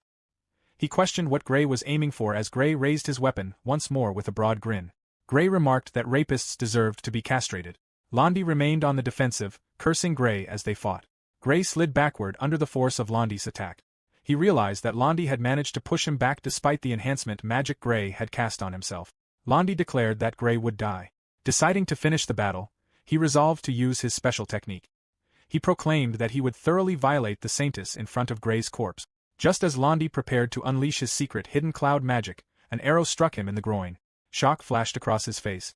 Gray seized the opening without hesitation and cut off Londi's head. Londi's severed head rolled across the ground toward the bishop and the mercenaries. The mercenaries froze in place, while the bishop looked toward the unconscious hero in horror. Overcome with fear, he desperately wondered how he could escape with his life. In Gray's mind, he had never expected Londi to attack with a technique so full of openings. The moment had caught even him by surprise. Halseria arrived and reported that everything was finished. Gray thanked her and praised her work. The bishop trembled uncontrollably as Gray remarked that he had kept him waiting. Gray asked whether the bishop had finished praying to his god. Looking at the bishop's expression, Gray wondered what was wrong with his face. Grinning, he remarked that the bishop was about to meet his precious god and ought to be a little happier. The bishop desperately tried to negotiate. He warned that if Gray killed him, the church would not remain silent, then promised that he would personally see to it that Gray was richly rewarded. Gray rejected the offer. The bishop then offered women. Gray stated that he had no interest. Next, the bishop offered him a position among the Holy Knights, claiming that with Gray's ability, he could even become the second seat. Gray told the bishop not to worry because they could settle the matter with reparations instead. The bishop's hopes returned as he concluded that Gray wanted money. There was nothing wrong with that, he reasoned, because everyone needed money to live. He eagerly asked how much Gray wanted. Gray remarked that it was a funny question. Thinking back, he realized he had already been paid for 4 of them. The mercenaries suddenly seemed to understand what he meant. One tried to speak, while another hurriedly begged for mercy, swearing that they would never again lay a hand on Gray, his family, or anyone connected to him.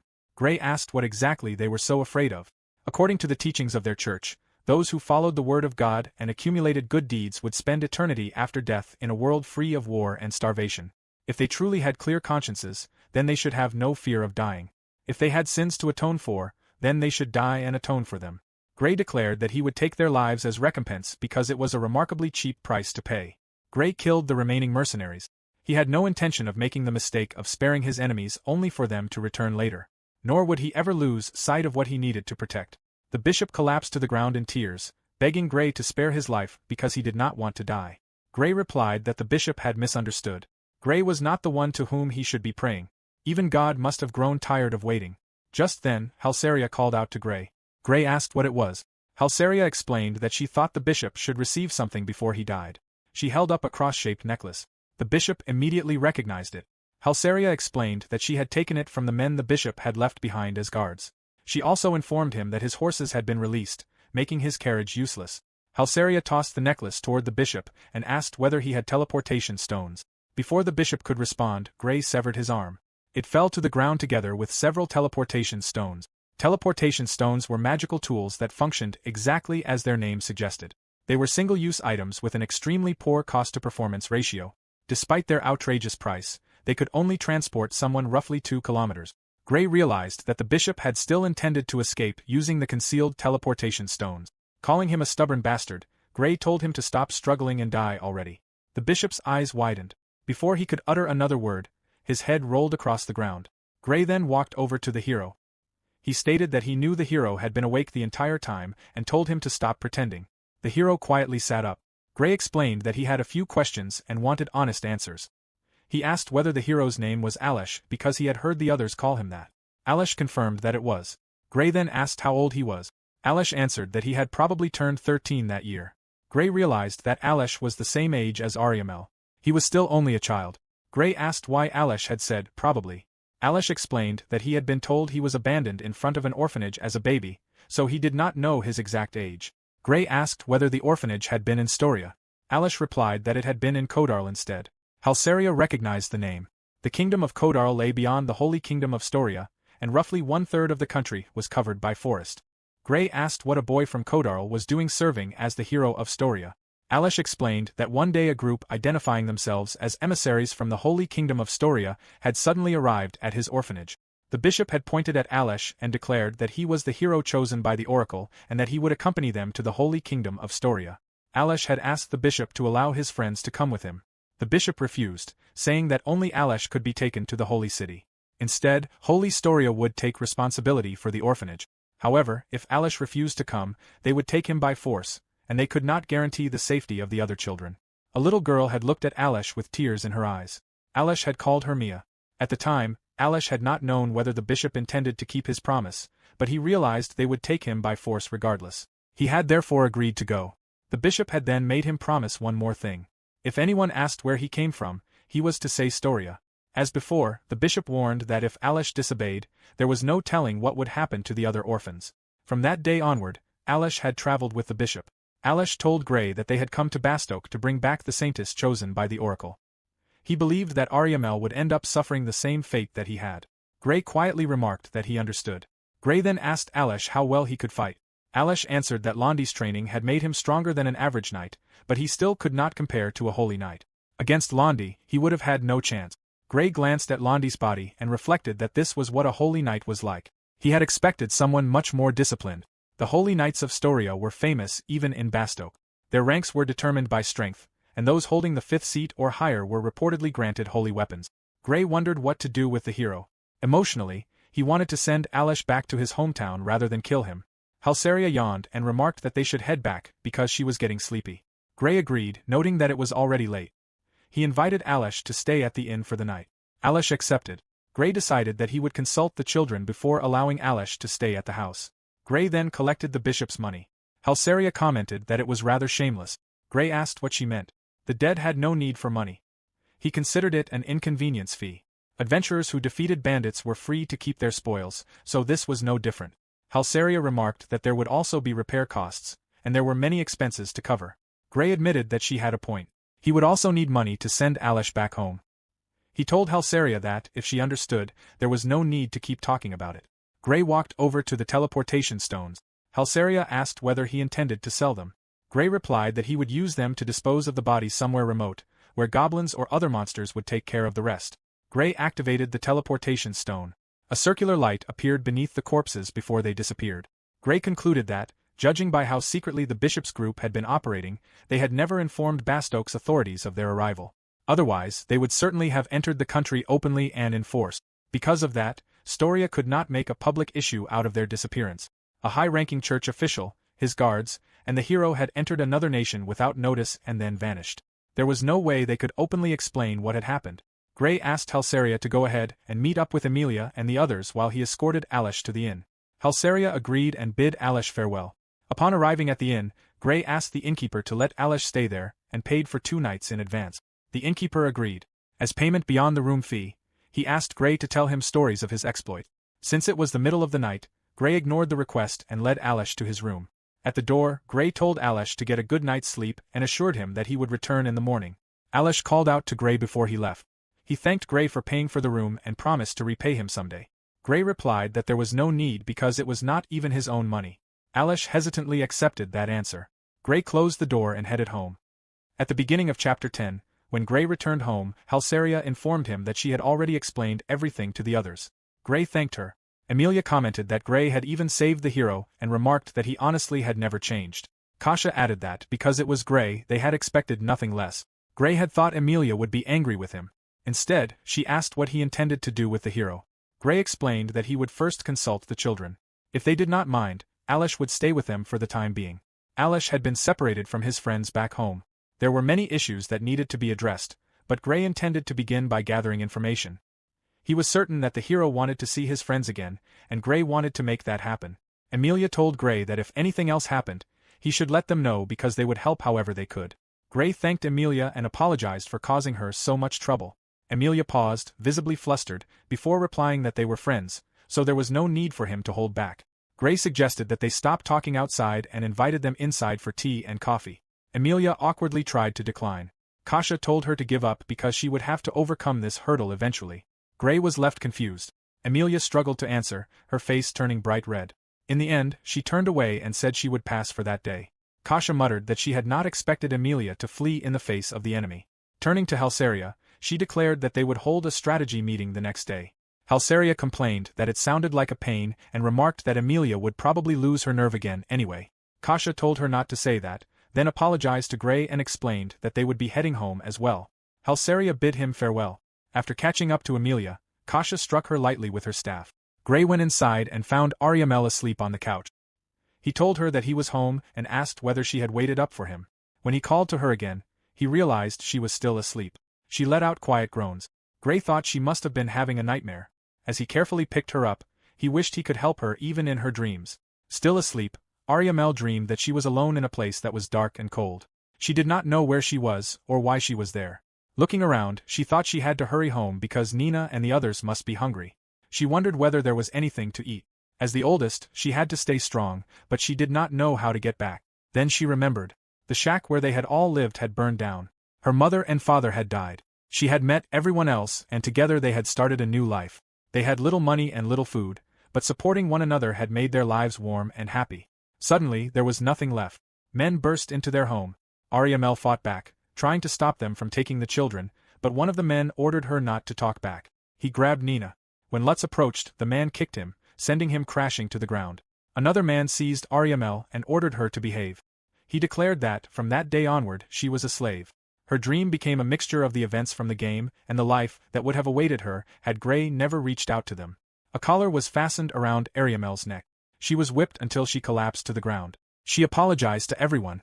The man then violated her before throwing her into a prison cell, where she survived on almost no food. One day, she was suddenly informed that she had been chosen by the Oracle as the Saintess. Her eyes widened. She also learned that a young man had been chosen as the hero and that the two of them should get along well. The man who had assaulted her offered a hollow apology for everything. In Ariamel's mind, nothing made sense anymore. She wanted everyone to give everything back. Laughing madly, she cursed them all and wished for them to suffer and die. With those thoughts, she stabbed herself and died. Her final regret was that she had failed to protect Isoka, Fio, Lutz, Stella, and Nina. She had not been able to do anything for them. Everything around her was cold and lonely. She called out for someone.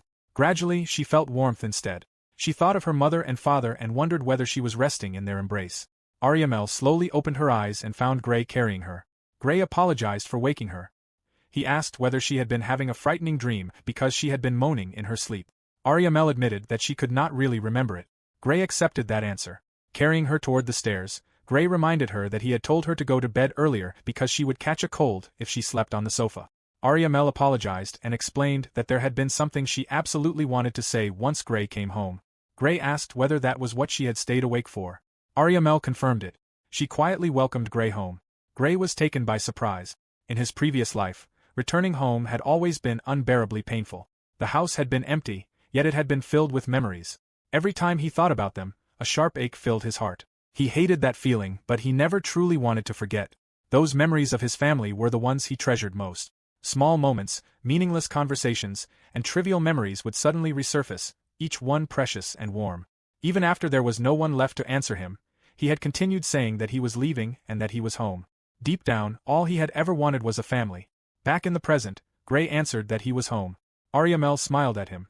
At that moment, Gray realized once again that he wanted to remain a family with these children. At the start of Chapter 11, Ariamel asked whether everyone could sleep in Gray's room that night. She thought the other children had already gathered there. Gray understood and opened the door. All 5 of the other children were already asleep. He gently laid Ariamel down beside them, and she thanked him.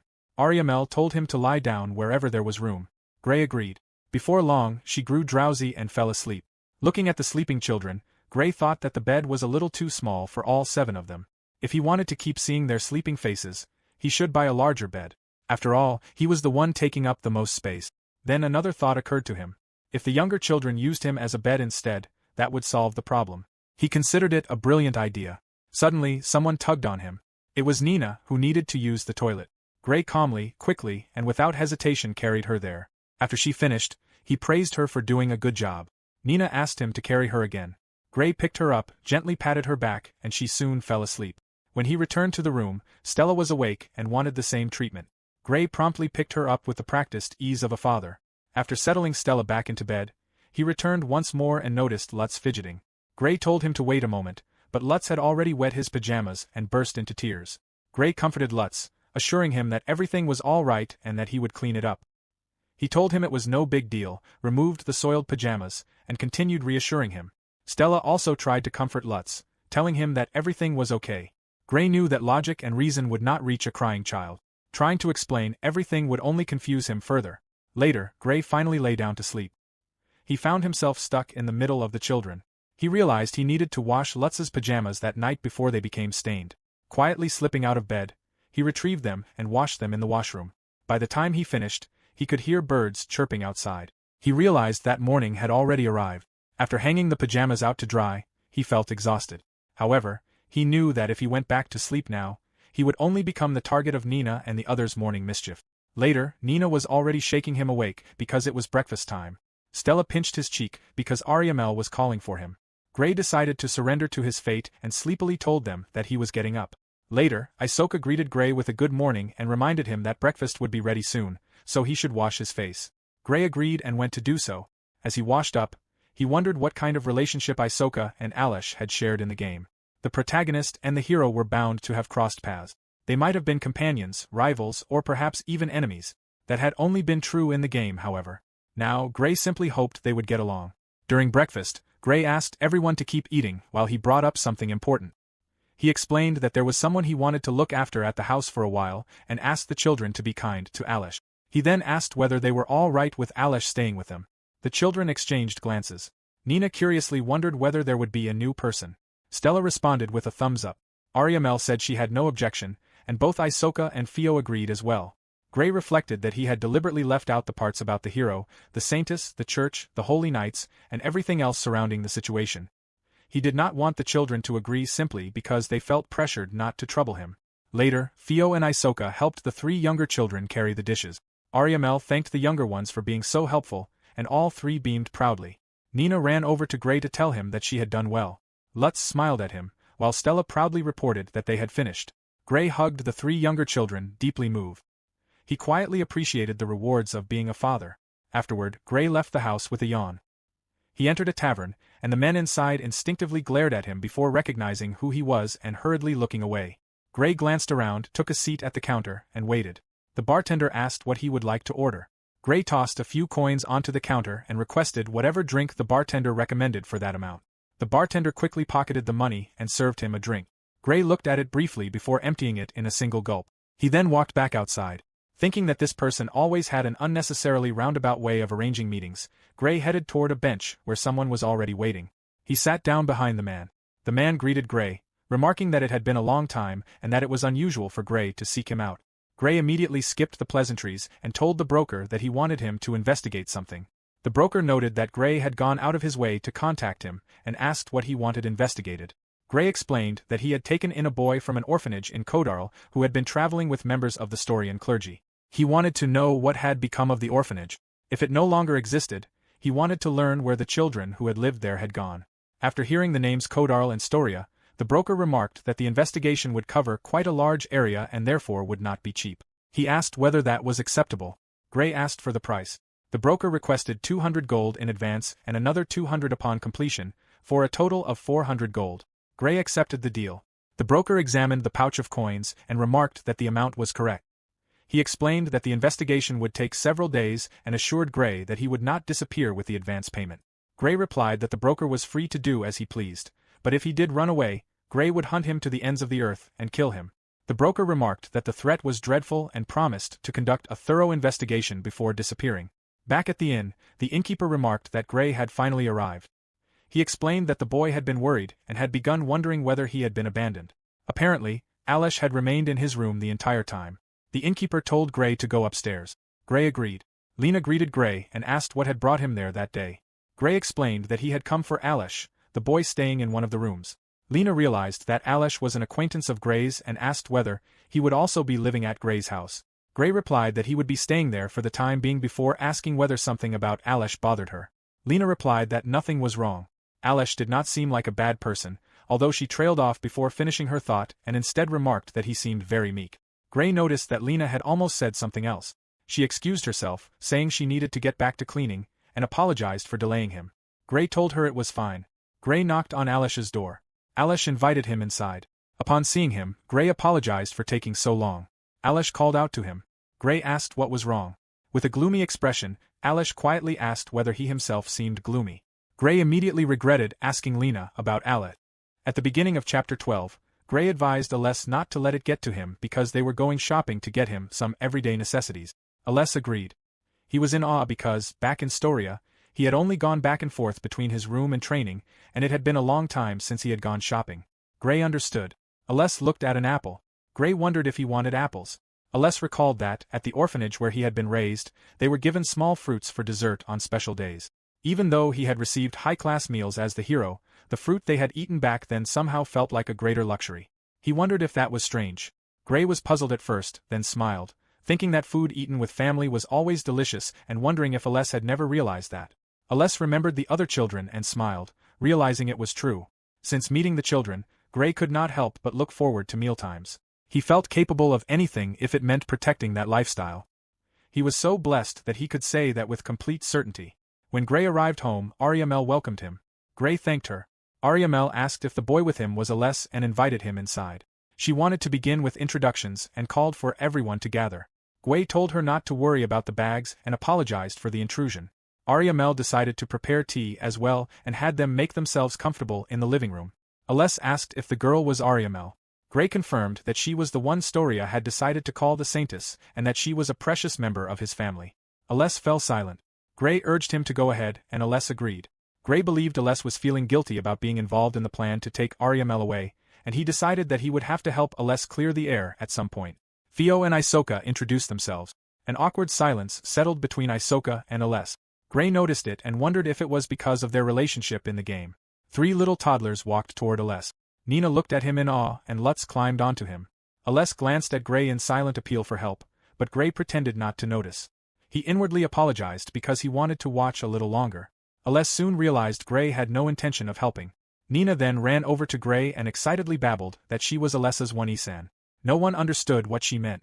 Gray understood that Aresh referred to Alesh and that One-Isan meant big sister, but he still could not make sense of it. Nina repeated that Alesh was her little brother. Alesh was surprised. Theo wondered why Nina was the One-Isan. Nina explained that she had come home first, while Alesh had joined the family afterward. Gray finally understood that she meant the order in which they had become part of the family. He acknowledged that he understood, while Alesh looked at him in complete confusion. Now that Alesh had been welcomed into their home, the children's reactions varied. Ariamel and Theo were surprisingly reserved about it. Isoka spoke even less than usual around someone he did not know. Stella and Lutz did not become attached to just anyone and had already lost interest in Alesh. Nina appeared to debate whether to give Alesh her snack before ultimately eating it herself. Gray told Alesh they would pick a room for him. Alesh thanked him and pointed to the room at the very end of the house. Gray agreed. He told Alesh not to worry about the other children and wondered why he had chosen the room farthest away from everyone. Alesh insisted it was nothing like that and explained that being at the end was simply very comforting. Gray immediately understood. It was because Alesh was the chosen hero. Gray asked Alesh if he had settled in and invited him to come with him for a while. Alesh agreed. Gray told him they were going outside. Although confused, Alesh accepted. Gray knew that if they found Alesh's friends from the orphanage, Alesh would probably leave. He could neither force Alesh to stay nor make him travel alongside him. The only thing he could do was help Alesh become as strong as possible during the limited time they had together. Gray asked Alesh if he could use magic. Alesh admitted that he could not at all because Storia had never assigned him an instructor. Gray understood. He then challenged Alesh to a spar. Alesh immediately took his stance. Gray's first priority was to evaluate Alesh's current strength. Someday, the Dark Lord would appear. The only thing Gray could do for Alesh, who was fated to fight against such an enemy, was pass on as many of the skills he had learned as an adventurer as Alesh could absorb. As they fought, Gray observed that Alesh possessed remarkable speed and sharpness that were difficult to believe for someone who had only taken up the sword 3 months earlier. However, Alesh's movements were too linear, and his strikes lacked weight. Gray believed it might stem from a reluctance to hurt his opponent. He inwardly felt sorry for Alesh, but he knew Alesh needed to overcome it. When Alesh's weapon slipped from his grasp, Gray decided that was enough. Unbeknownst to either of them, Isoka had been watching the spar through the window. Gray told Alesh that the next day they would visit the Adventurers Guild to register him and accept a few quests. He also instructed Alesh to go straight to bed after dinner. Alesh agreed. Alesh then asked whether Gray was a B-rank adventurer. Gray explained that he was B+, and wondered why Alesh had asked. Alesh wanted to know if all B-rank adventurers were as strong as Gray. Gray recalled his fight with the bishop and also thought of Gansus before concluding that it varied. Aless revealed that Londi had often forced him into mock battles at the training grounds to test his abilities. He had never been able to hold his own and always ended up losing. Londi would laugh as he beat Aless, stepped on him, and spat on him. Every time Aless lost, Londi blamed him for being weak. Aless had continued wondering why he had been taken away from the people he cared about only to be placed in such a situation. Gray became convinced once again that killing that sex offender had been the right decision. Aless asked whether becoming an adventurer would allow him to become strong as well, and whether becoming strong would let him be with Mia and the others again. Gray found the question difficult to answer. Aless would undoubtedly become strong, just as expected of a hero. He might even surpass Gray in the not-too-distant future. Whether Aless could be reunited with his friends, however, depended on the information the broker was gathering. If the orphanage in Kodarl still existed, then everything would be fine. If it did not, the orphans could still be found even if they had been sold into slavery, and Gray could simply kill all of their owners. In the end, anything he said now would only be consolation. Even so, he chose to assure Aless that he could, and told him that, for the time being, he should focus on becoming stronger. Aless looked at Gray and nodded. Gray knew that his answer had not been because Aless was the hero, but for Aless's own sake. Aless decided to clean himself up before dinner and thanked Gray for sparring with him. Gray acknowledged it, but as he was about to head inside, he noticed Isoka. He asked what Isoka was doing there. Isoka, struggling to get the words out, mentioned that he was supposed to train with Fio the next day. Gray immediately realized the situation. He explained that he would be out on a quest with Aless until evening the following day and planned to train Aless until dinner after they returned. Isoka's voice became dejected. Gray closed his eyes. Even though Isoka was understanding, seeing his son's disappointed expression was difficult. He then promised that he would train Isoka and Fio after dinner the next day, so Isoka would need to take a bath before bed. Isoka immediately brightened and happily agreed. Gray needed to train Aless during the limited time they had together, but that was no excuse to neglect the other children. He then told Isoka that it was time to head in for dinner. Isoka excitedly revealed that he had helped make dinner that night. Hearing that, Gray remarked that he could not wait. He then ruffled Isoka's hair, causing Isoka to giggle. Isoka asked whether Gray had washed his hands. Gray realized that he had not and apologized. Even so, he had already patted Isoka's head with his dirty hand. At the dinner table, Ariamel noticed sand in Isoka's hair. Isoka was surprised that some was still there. Gray admitted that he had patted Isoka's head with dirty hands. Ariamel scolded him. Nina then wanted Gray to pat her head as well, but Ariamel refused. Gray explained that he had already washed his hands, prompting Ariamel to question whether he really had. At the beginning of chapter 13, Ariamel knew that Lutz had wet himself during the night. Gray realized he had failed to hide it. Ariamel asked if it would be all right for her to sleep in the room with them for a while because she was concerned about helping the children with their nighttime trips to the toilet. Gray agreed as long as she was comfortable with it. He wondered if using physical enhancement magic to carry the children to the toilet would help, but Ariamel rejected the idea because it would only increase the burden on him. She then went into the room. Aless, who had just come upstairs, saw the scene and came to the wrong conclusion. The next morning, Ariamel asked Gray to hand her a tomato. Gray passed it to her and she thanked him. When he turned around, he found Aless staring at them. Gray greeted him good morning and Ariamel did the same. Aless awkwardly returned the greeting. Gray and Ariamel both wondered why he was acting that way. Gray told him breakfast was almost ready and that he should go wash his face. Aless hurriedly agreed and rushed off. Ariamel wondered what that had been about, while Gray could only mutter that he had no idea. Fio entered and greeted Gray and Ariamel with a good morning. She mentioned that Aless had just run past her in a great hurry and asked if something had happened. Gray replied that nothing had happened and that Aless had simply come downstairs while they were making breakfast. Fio then asked whether Ariamel had slept in Gray's room the previous night. Ariamel confirmed that she had because she thought it would be best for the time being to help Nina and the others with their nighttime trips to the toilet. Fio immediately realized that Aless had definitely misunderstood the situation. She then turned to Gray and Ariamel and said she would go wake up Isoka. Gray wondered what was going on that morning, but Ariamel could only say she did not know. Gray and Ariamel returned to preparing breakfast. They could hear Fio and Isoka bustling around upstairs while the younger children, still half asleep, wandered downstairs. There was a small commotion as everyone washed their faces. It was an eventful morning, but having everyone gathered around the table for breakfast felt wonderful. Isoka was being scolded by Fio. Ariamel wiped Nina's face clean. Stella quietly slipped the food she disliked onto Lutz's plate. Back when Gray had lived alone, there had been many mornings when he skipped breakfast. Now, the morning no longer felt complete without this lively commotion. Gray looked at Aless and called out to him. Aless responded immediately. Gray told him that after breakfast they would wash the dishes together. As long as Aless was living there, he would take part in the family's chores. Aless quietly observed the family. Nina proudly declared that, as the big sister, she would help as well. Gray inwardly praised her. Nina, Stella, and Lutz were all good at carrying dishes, so they could rely on them. Stella confidently showed that they could leave it to them, while Isoka and Fio nodded in agreement. Ariamel then decided that she would clean everything up afterward and begin preparing lunches for Gray and Aless. Aless flusteredly agreed. Later, Gray and Aless were sent off with wishes for a good day.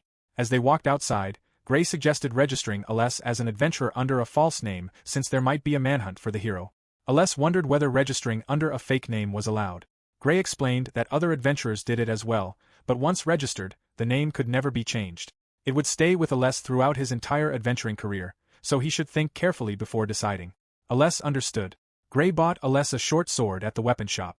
The sword Aless had been using previously would have been sufficient, but Gray planned to give it to Isoka instead. When they arrived at their destination, Gray announced that they were there. Aless looked up at the Adventurers Guild. Gray told him they could go inside. He wanted to get Aless registered and finish a few quests as quickly as possible that day. Gray instructed Aless to get in line for registration while he checked the quest board. Aless was to join him once he had finished. Gray then walked toward the quest board. He wanted Aless to build up some achievements while they were together. Aless was probably already capable of defeating a hobgoblin or an orc on his own. Gray also wanted him to experience fighting multiple enemies by himself. However, Aless would be starting at E-rank. Forming a party would be ideal, but no one would suddenly invite a rookie E-rank adventurer. Anyone who did would likely have ulterior motives. As long as Gray was around, he would never allow that. A pack of wolves would have been the perfect group of monsters for Aless to face, but wolves possessed strong survival instincts and would avoid anyone stronger than themselves. If Gray accompanied Aless, they would simply stay away. Gray began to wonder if he was actually the one getting in Aless's way. Aless called out to Gray and told him he had finished registering. After looking at Aless's adventure ID, Gray realized that he had not changed his name. Aless explained that his name was the only thing his parents had left him. He did not even know what their faces looked like. Hearing that, Gray understood. He then decided that, for a start, they would take the ever-present goblin extermination quest. Gray asked Aless whether he had experience fighting goblins. Aless replied that he had fought them many times on the journey and had also fought orcs. Gray decided there was no need to go into the details, and the two lined up at the reception desk. While they were waiting, Gray heard someone question why he had brought a kid with him. It was Ganzus, who mocked Gray by suggesting that the lonely Gray had become so desperate for party members that he had tricked a rookie into joining him. Gray asked what it looked like and pointed out that he was obviously training a rookie. He added that, as usual, Ganzus's eyes, ears, and mouth were nothing but knotholes. Ganzus twitched.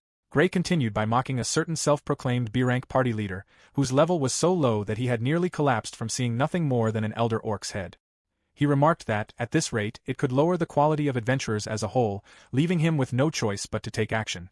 Ganzus grabbed Gray while shouting in frustration. The members of Ganzus's party told their leader to stop fooling around because they had been preparing for their quest for days. Ganzus reluctantly acknowledged them and let go of Gray. Aless asked who that had been. Gray explained that Ganzus simply craved attention and picked a fight with him every time they met. Even so, Gray noticed that Ganzus had been carrying a quest form for an elder orc. He wondered whether Ganzus had really come just to tell him about his first elder orc extermination. When it was Gray's turn at the counter, Sasha recognized the new rookie as someone acquainted with Gray. Gray confirmed that he was responsible for Alessa's training for the time being. Sasha remarked that, with Gray accompanying him, an extermination quest posed nothing to worry about. She approved the quest and wished them luck. Gray acknowledged it. Later, they arrived at the quest location on the outskirts of Basto. Gray told Aless to stop and they hid behind a bush. 3 goblins were visible ahead. Aless noticed that the goblins were heading toward Basto. Gray praised his keen eye. He instructed Aless to wait until they came closer to the tree, then kill them swiftly before they could fight back or call for help. Aless nodded. As the 3 goblins advanced, Aless sprang from the bushes. The goblins attacked, but Aless quickly defeated them. He then asked Gray how he had done. Gray saw no particular issues. Compared to their training the previous day, Alessa's movements had changed for the better. Unlike when facing a human opponent, Aless showed no hesitation when swinging his sword at goblins. Aless remarked that Gray had been amazing even during practice. Whenever he thought about the possibility of hurting another person, it frightened him, yet he felt nothing when fighting monsters. Gray understood that fighting humans was completely different from fighting monsters. Still, Aless would eventually need experience for the day he encountered humans he would have to cut down.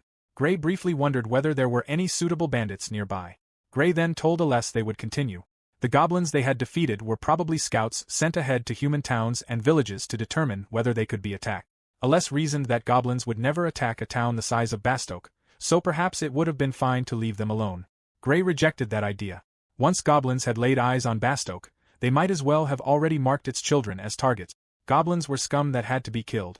Aless looked at Gray. Gray reaffirmed that they had to kill them and told Aless they would continue. Before long, they spotted another group of goblins. Aless noticed their numbers immediately and remarked that there seemed to be quite a lot of them. Looking at what stood before them, Gray counted 1 goblin general, 2 goblin warriors, 4 hobgoblins, and around 50 regular goblins. He decided that he would fight 2 opponents. He would take down the self-important-looking goblin general, the 2 attendants at its sides, and 2 of the hobgoblins. He then asked whether Aless could handle the rest. Aless was taken aback by the number. Gray explained that he would cast physical enhancement on him this time. Gray would begin by drawing their attention while Aless thinned their numbers from the rear. Since many goblins fled once they realized they could not win, Aless acknowledged the plan. Aless assumed they would let the goblins run away to reduce the number they had to fight. Gray immediately rejected that idea. Aless was not to let a single goblin escape. Before Aless could respond, Gray declared that they were moving. Aless tried to stop him, but Gray had already advanced. Ahead, the goblins were making a noisy commotion. The goblin general turned its gaze toward Gray. Gray remarked that he had thought he smelled the stench of goblins and invited them to come at him. The regular goblins charged, while the stronger monsters remained where they were. The goblin general sneered. Meanwhile, Aless slipped behind the regular goblins and moved into position. 1 goblin warrior let out a roar and lunged at Gray. Gray caught its weapon, yanked it away, remarked that it was too slow, and cut off its head. The 2nd goblin warrior attacked next. Gray blocked its strike with his palm before slicing off its arms and cutting through its neck. Witnessing this, the regular goblins began to panic. Gray noticed that, despite watching numerous subordinates die, the goblin general held no resentment toward him. Instead, it appeared delighted. Gray observed that it truly wore the face of a warrior. These goblins had slaughtered countless humans as well. Gray answered its expression with a devilish grin. To him, goblins that multiplied and murdered humans held no value. The regular goblins suddenly fell into complete chaos. One of them was cut down, spraying blood over another. Aless had begun his assault. He cut down 1 goblin after another in rapid succession. He was amazed by the effectiveness of Gray's physical enhancement magic as he continued killing them. It was unfortunate that he could not watch Gray's battle, but he could not allow any goblin to escape.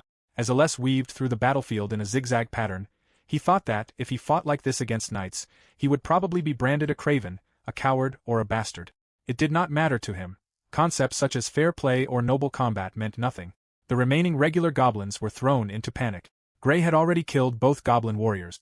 Even after Gray chopped off one of the goblin general's arms, it still looked exhilarated. Gray found it bizarre. When the hobgoblins moved in, he decided to leave them to Aless. Although Aless had almost no practical combat experience, he was undeniably talented. Gray judged that only a few days of training would be enough. A surviving regular goblin suddenly attacked, and Gray immediately cut it down. After the battle, Gray instructed Aless to go around and collect the monster's equipment. Aless acknowledged him. He was then shocked by what Gray started doing. Gray explained that he intended to remove the goblin general's testicles. Although they were not worth as much as an elder orc's, they still sold for a high price. He wanted Aless to remember that. Aless was thoroughly disgusted. His eyes widened as Gray began cutting them off. Unable to keep watching, Aless turned away. He could not bear the sight, though he was fairly certain one had already come off. When he heard a snapping sound, he covered his entire face. At the beginning of Chapter 14, Gray carried the head of a goblin general, snickering to himself about it being a souvenir. Aless looked at him, wondering who it was meant for. Soon after, another pair of goblins fell to their blades. Gray asked whether Aless had collected the goblin ears. Aless confirmed that he had just finished gathering them. Gray said that was good and instructed Aless to report to the Adventurers Guild that he had killed all of them. Gray imagined Sasha concluding that he was a brute who had thrown a brand new adventurer into a pack of goblins. That would be a problem. Then he realized it would only be a problem because it was exactly what he had done. He immediately changed his mind, telling Aless that he would handle the report himself. He apologized to Aless, who accepted despite his confusion. Gray handed Aless a few coins. Expecting Sasha to give him a thorough scolding, he told Aless to spend some time at the guild's bar with a glass of milk while he dealt with the report. Aless remained puzzled but agreed. Back at the guild, Sasha narrowed her eyes and accused Gray of throwing a rookie into a pack of goblins, calling him a brute. She also pointed out that Gray was giving all the credit to Aless, earning him a promotion on his very first day as an adventurer. The situation looked highly suspicious. Gray remarked that Sasha seemed doubtful, but Aless had truly killed most of the goblins. Sasha inspected the bags and pulled out part of a monster's remains before asking whether Aless had even killed a goblin warrior. Gray offered no reply. Sasha decided that the goblin warrior kill would instead be added to Gray's assessment, although Aless would rank up regardless. Gray dismissed the idea, saying it was meaningless to include it in his assessment. Sasha agreed and asked whether he intended to take the examination this time. Gray answered that he had no interest. Afterward, Gray found Aless being approached by two female adventurers. One asked whether Aless would like to form a party with them. The other, noticing he was a rookie, explained that they were D-rank adventurers and could take him on all sorts of quests. Aless looked troubled. Gray decided he should help. Aless noticed him and silently pleaded for assistance. Gray could not help thinking that Aless had shown far more spirit while fighting goblins. He walked over, apologized for keeping Aless waiting, and said it was time to head home. Aless happily agreed.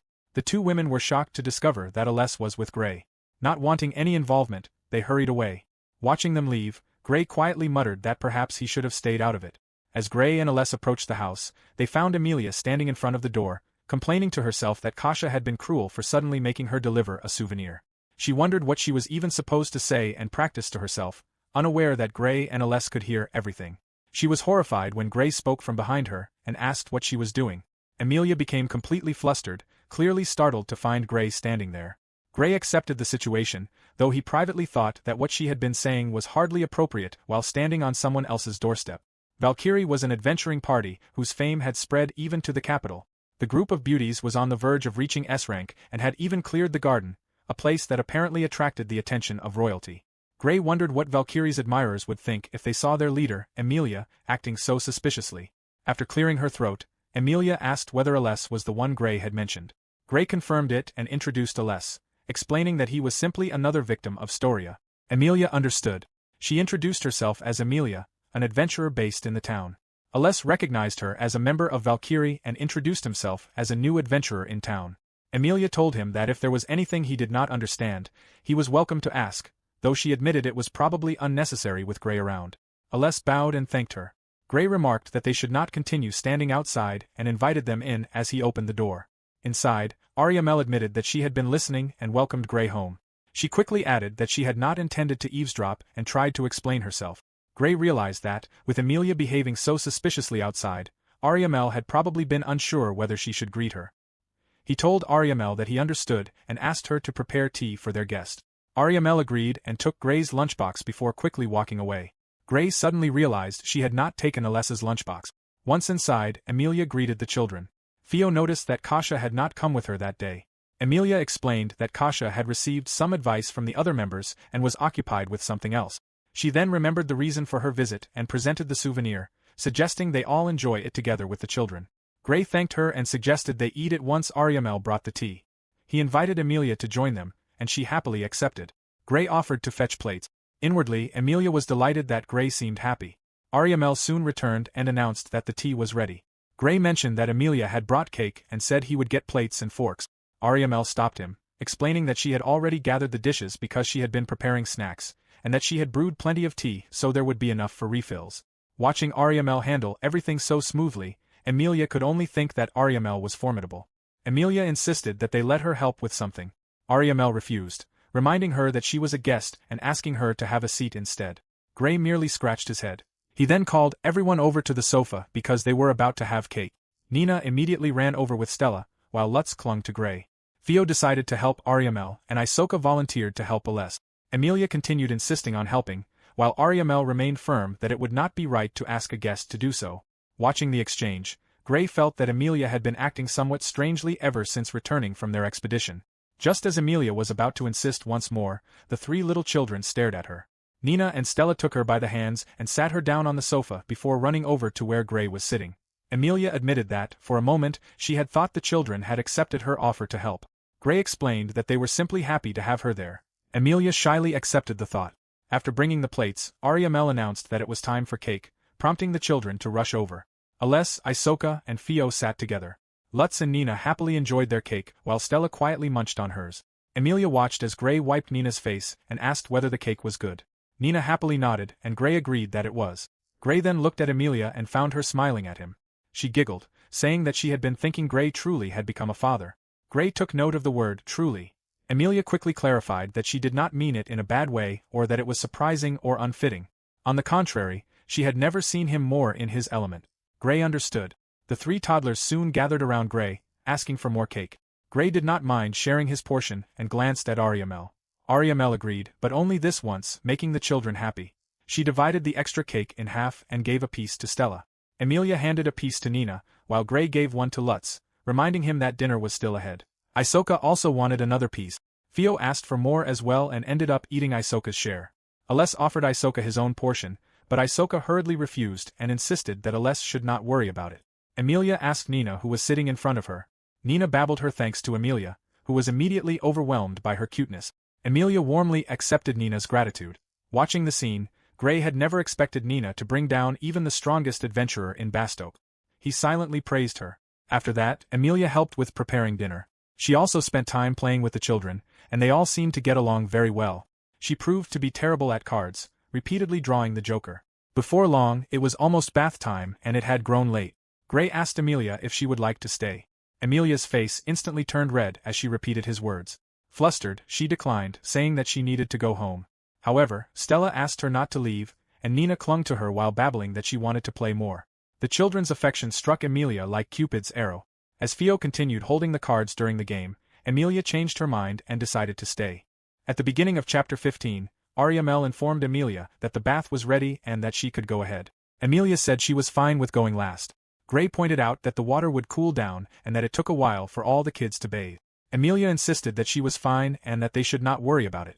Gray accepted her decision. By the time the bath was ready, Nina was already nodding off to sleep.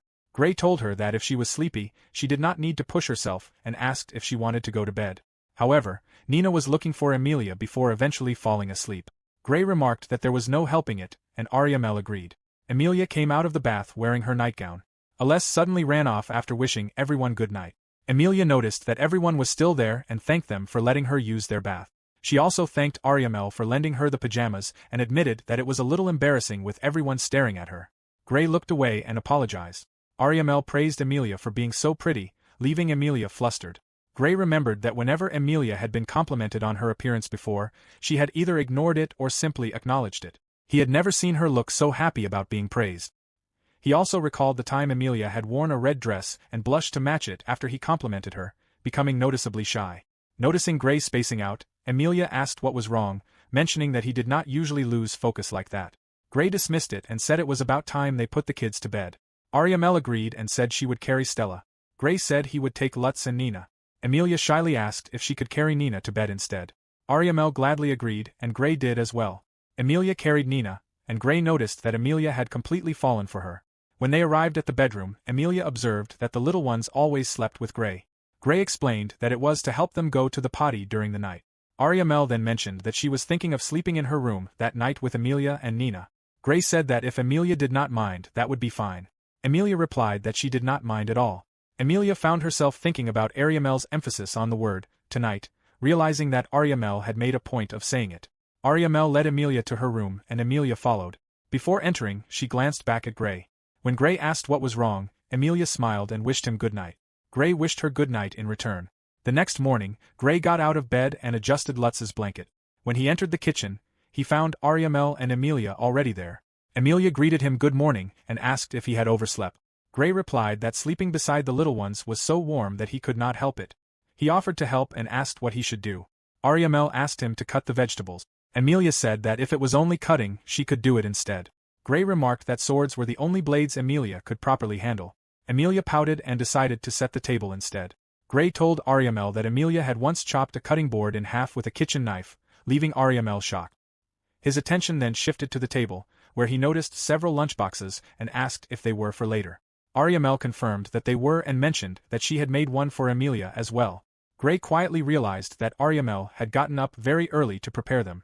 He remembered telling Lutz that he would not be taking a job that day and that they would all be eating out. Recalling another time he had said he did not need a lunchbox, Gray apologized for it. Ariamel replied that it was fine since she also considered reducing waste. Gray thanked Ariamel and said he was always grateful to her. Ariamel smiled and said that she was grateful to Gray as well, just like everyone else. Ariamel handed lunchboxes to Gray, Aless, and Emilia.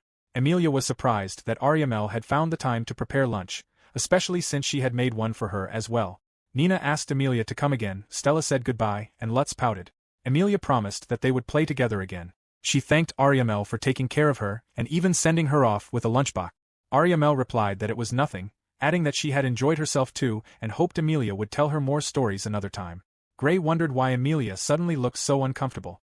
Aless had also seemed a little off, and Gray thought it might be a good idea to talk with each of them separately.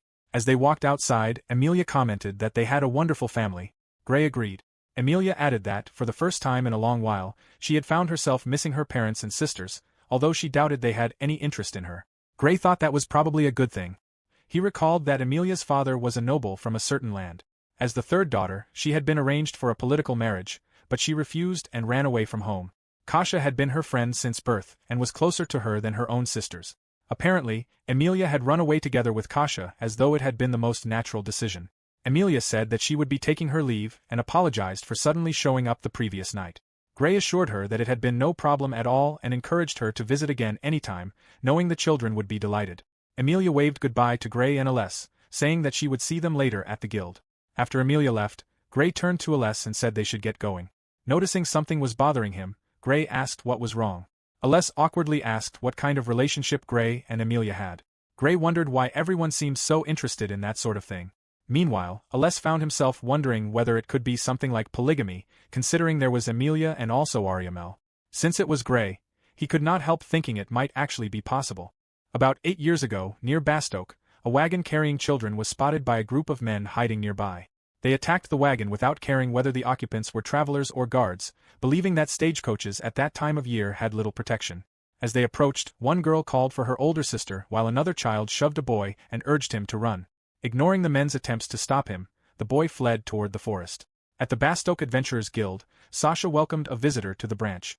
The limping boy entered the guild, and Sasha crouched before him to ask what had happened.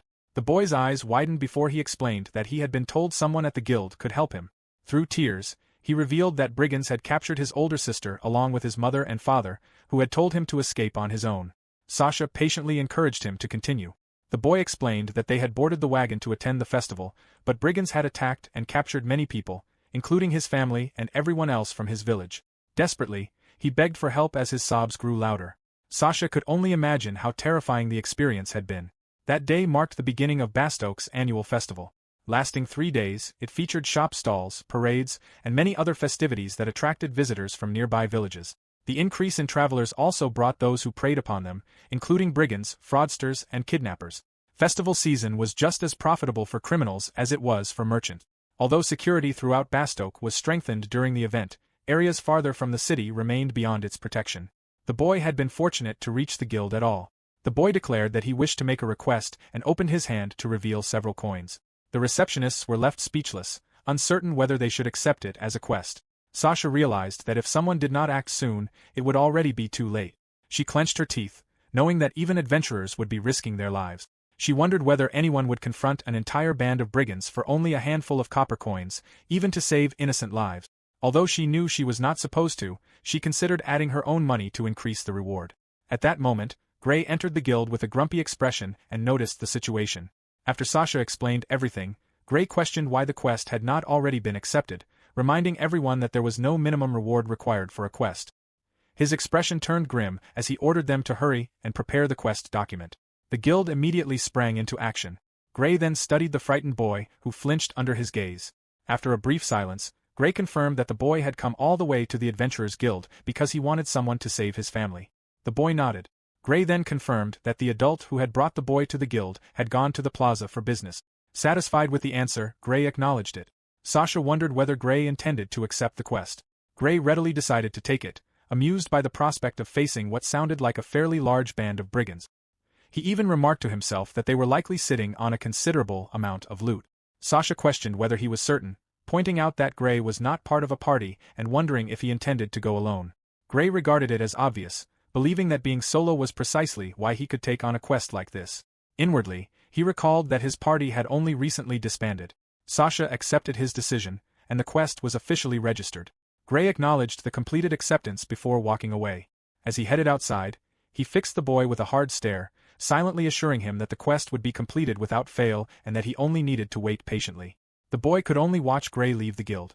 Meanwhile, at the brigands' hideout, the captives remained restrained. A bearded man laughed over how profitable the day's haul had been, pleased that the wagon had been filled with people and convinced that nothing surpassed festival season. A masked man agreed, noting that the only injury on their side had been suffered by a fool who had tripped while chasing the child who escaped. When another brigand questioned whether allowing the boy to get away was a problem, the bearded man dismissed the concern, doubting that a child could accomplish anything, even if he tried to hire adventurers for revenge. Nearby, a hooded man cursed the injury he had suffered because of the escaped boy. Determined to vent his anger on the boy's family, he ignored the fact that the captives were meant to remain unharmed as merchandise. He intended to spare neither the young daughter nor the mother despite their value. As he approached the entrance, a heavy thud echoed through the hideout. Annoyed, he assumed a guard had dropped something and prepared to scold the lookout for making noise. Instead, he was met with the horrifying sight of the lookout's severed head rolling across the ground. Before he could react, a blade rested against his neck. Gray stood before him, having already determined that these were the brigands responsible for attacking the stagecoach earlier that day. The hooded man grew visibly nervous.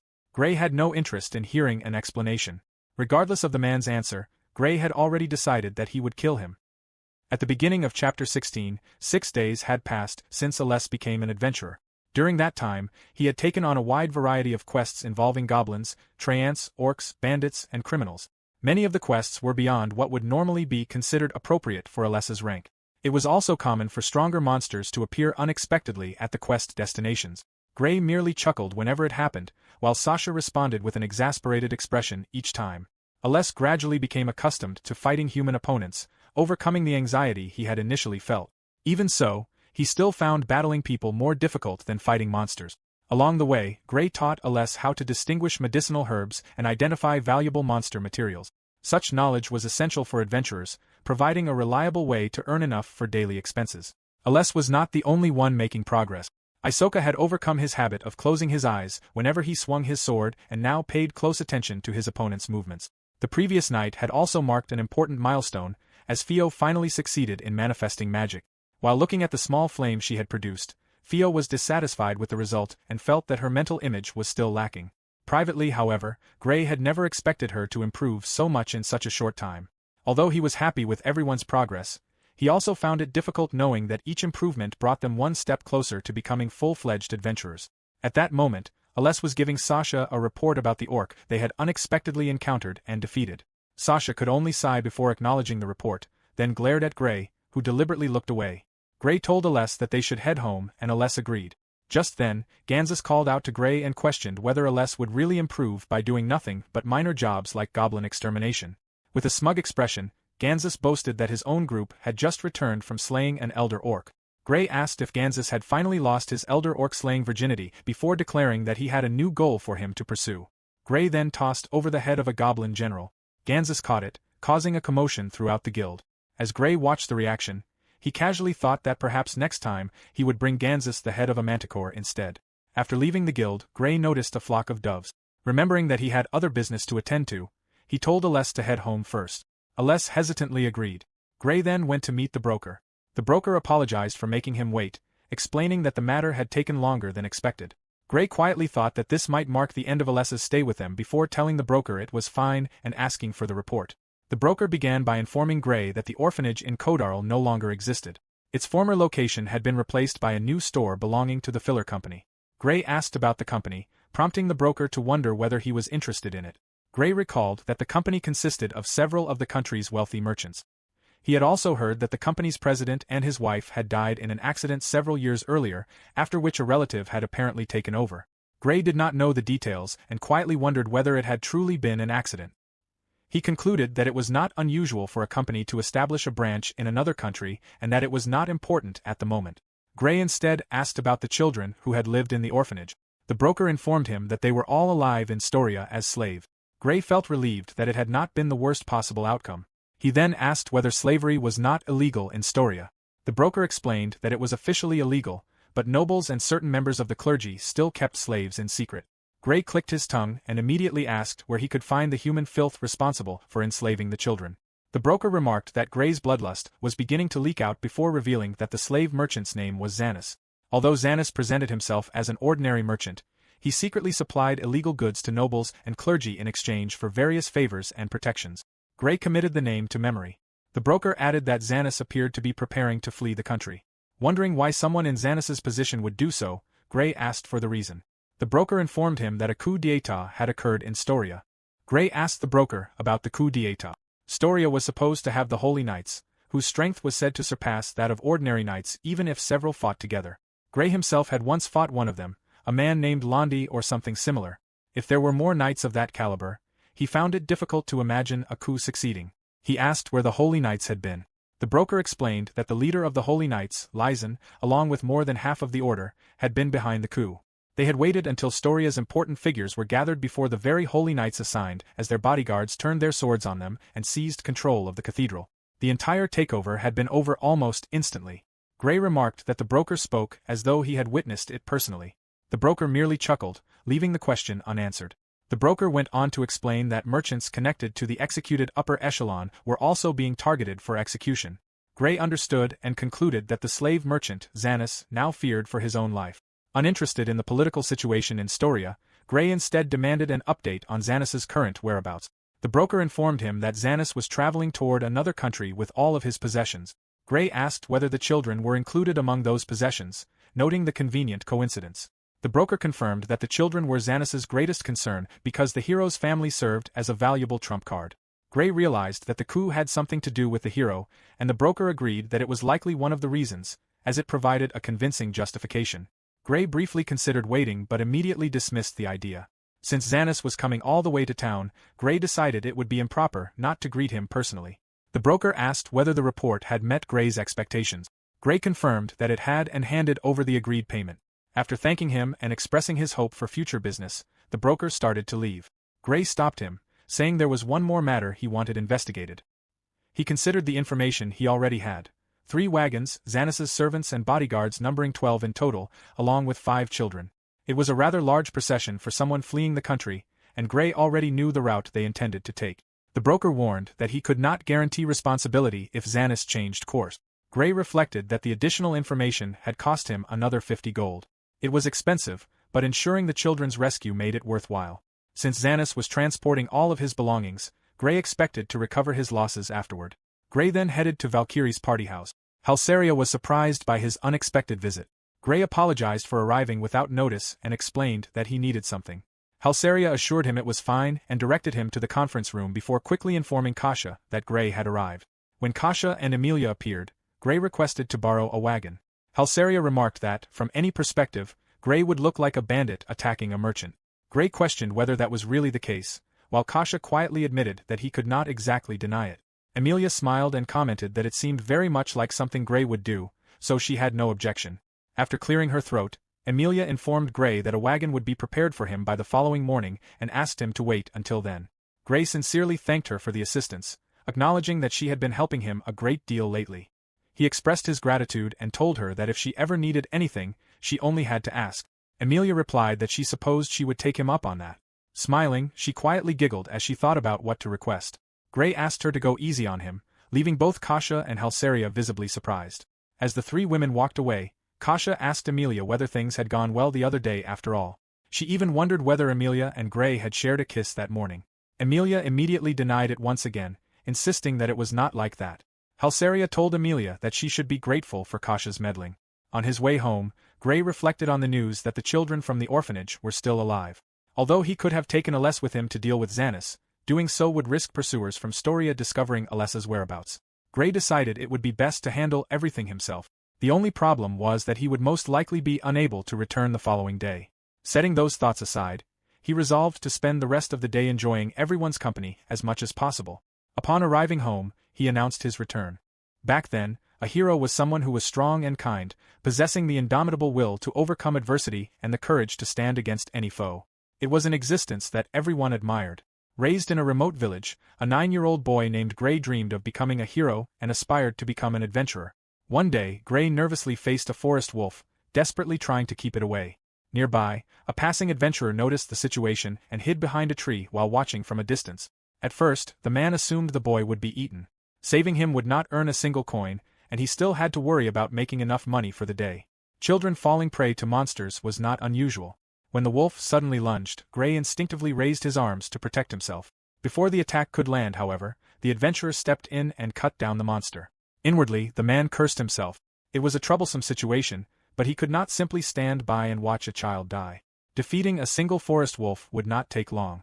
Gray stood there in shock, breathing heavily. Moments later, several more wolves emerged. The adventurer immediately realized how unlucky the situation had become. Glancing back at Gray, he knew there was no turning back anymore and charged straight at the pack. Gray watched in astonishment as the adventurer cut down one wolf after another. With a loud battle cry, the man continued fighting until the remaining wolves finally fled. Breathing heavily, he remarked to himself that they had been saved before collapsing onto the ground. He muttered that it had been far too close for comfort. Incidents like this were exactly why he preferred sticking to the jobs he was used to, though selling the wolves' fangs at the guild should at least pay for his drinks that night. Gray cautiously approached him, surprising the adventurer, who had not expected the boy to still be there. The man told Gray to go home and warned that he would not save him again if he got attacked. Looking at the boy more closely, he privately thought that Gray had quite an evil-looking face. Gray thanked the adventurer with a deep bow before introducing himself and asking for the man's name. The adventurer introduced himself as Rand, a D-rank adventurer, and remarked that there was no need to remember his name since they would probably never meet again. With that, Rand immediately began collecting the wolves' fangs. That encounter became the moment Gray decided to become an adventurer. After being attacked by monsters and accepting his own death, a complete stranger had risked his life to protect him. The sight of Rand's back as he stood against the monsters remained etched into Gray's memory for the rest of his life. That was the kind of person Gray wanted to become. Rand staggered into the guild, unsteady from drink. The other adventurers whispered among themselves, noting that he was drinking again after taking nothing more than an easy job. They referred to him as the eternal D-rank adventurer and remarked that they did not want to end up like him. Meanwhile, Rand paid them no mind, thinking that he was not bothering anyone and that they should simply leave him alone. When Rand had been young, he had also dreamed of becoming a hero. He became an adventurer, only to discover that reality was far from kind. He endured betrayal, failed quests, and the deaths of friends. He had considered giving up countless times, but lacking any other skills, he could not imagine making a living any other way. As Rand sat drinking, someone called out to him. Turning around, he found Gray standing there, happy to see him. Rand recognized him as the little boy he had once rescued and remarked on how much he had grown. Gray explained that Rand had saved his life, and because of that he had begun learning swordsmanship, reading and writing from the people in his village so he could become an adventurer. Rand was surprised by his determination. Gray then asked if Rand had any free time because he wanted to hear about adventuring.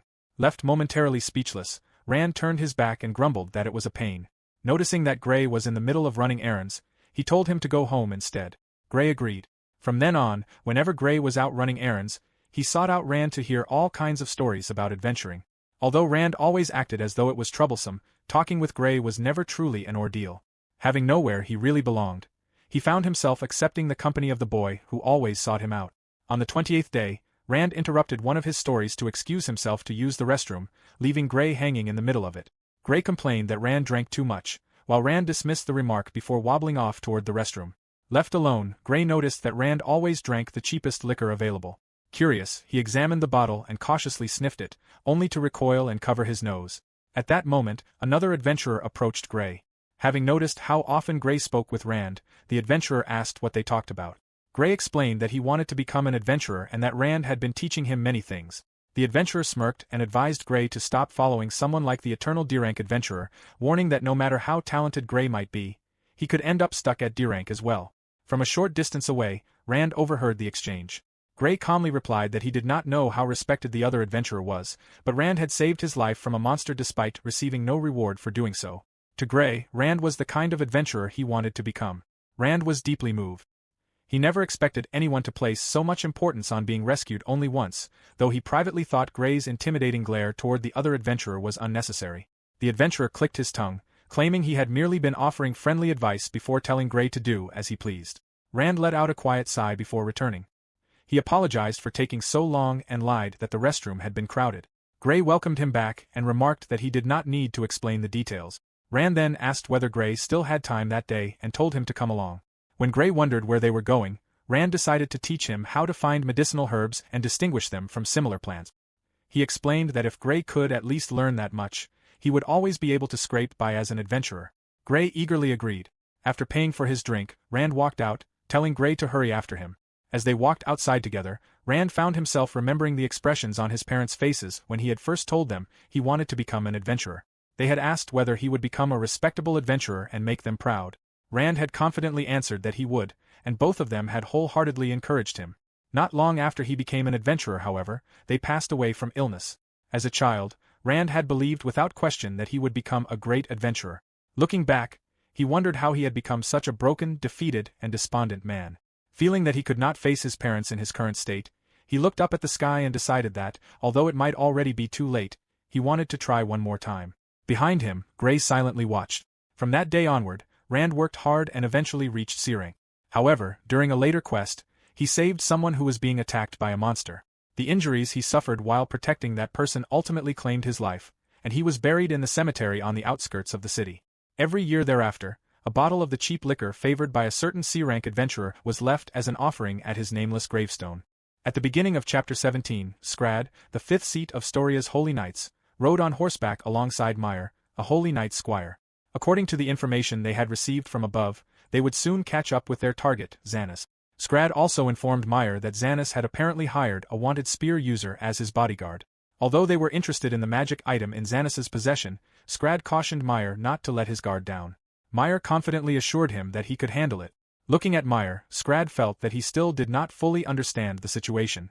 Meanwhile, Xanas's carriages continued racing toward the border. Xanas believed that they only needed to travel a little farther before crossing into another country, where Storia's pursuers would no longer be able to act so freely against him. Although the bodyguard he had hired was said to be highly capable, he remained uncertain how the man would fare against the Holy Knights.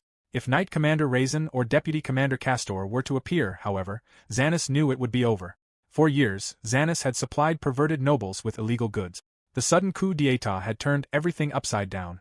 In the new Storia, those connected to the previous regime and the underworld were being arrested one after another.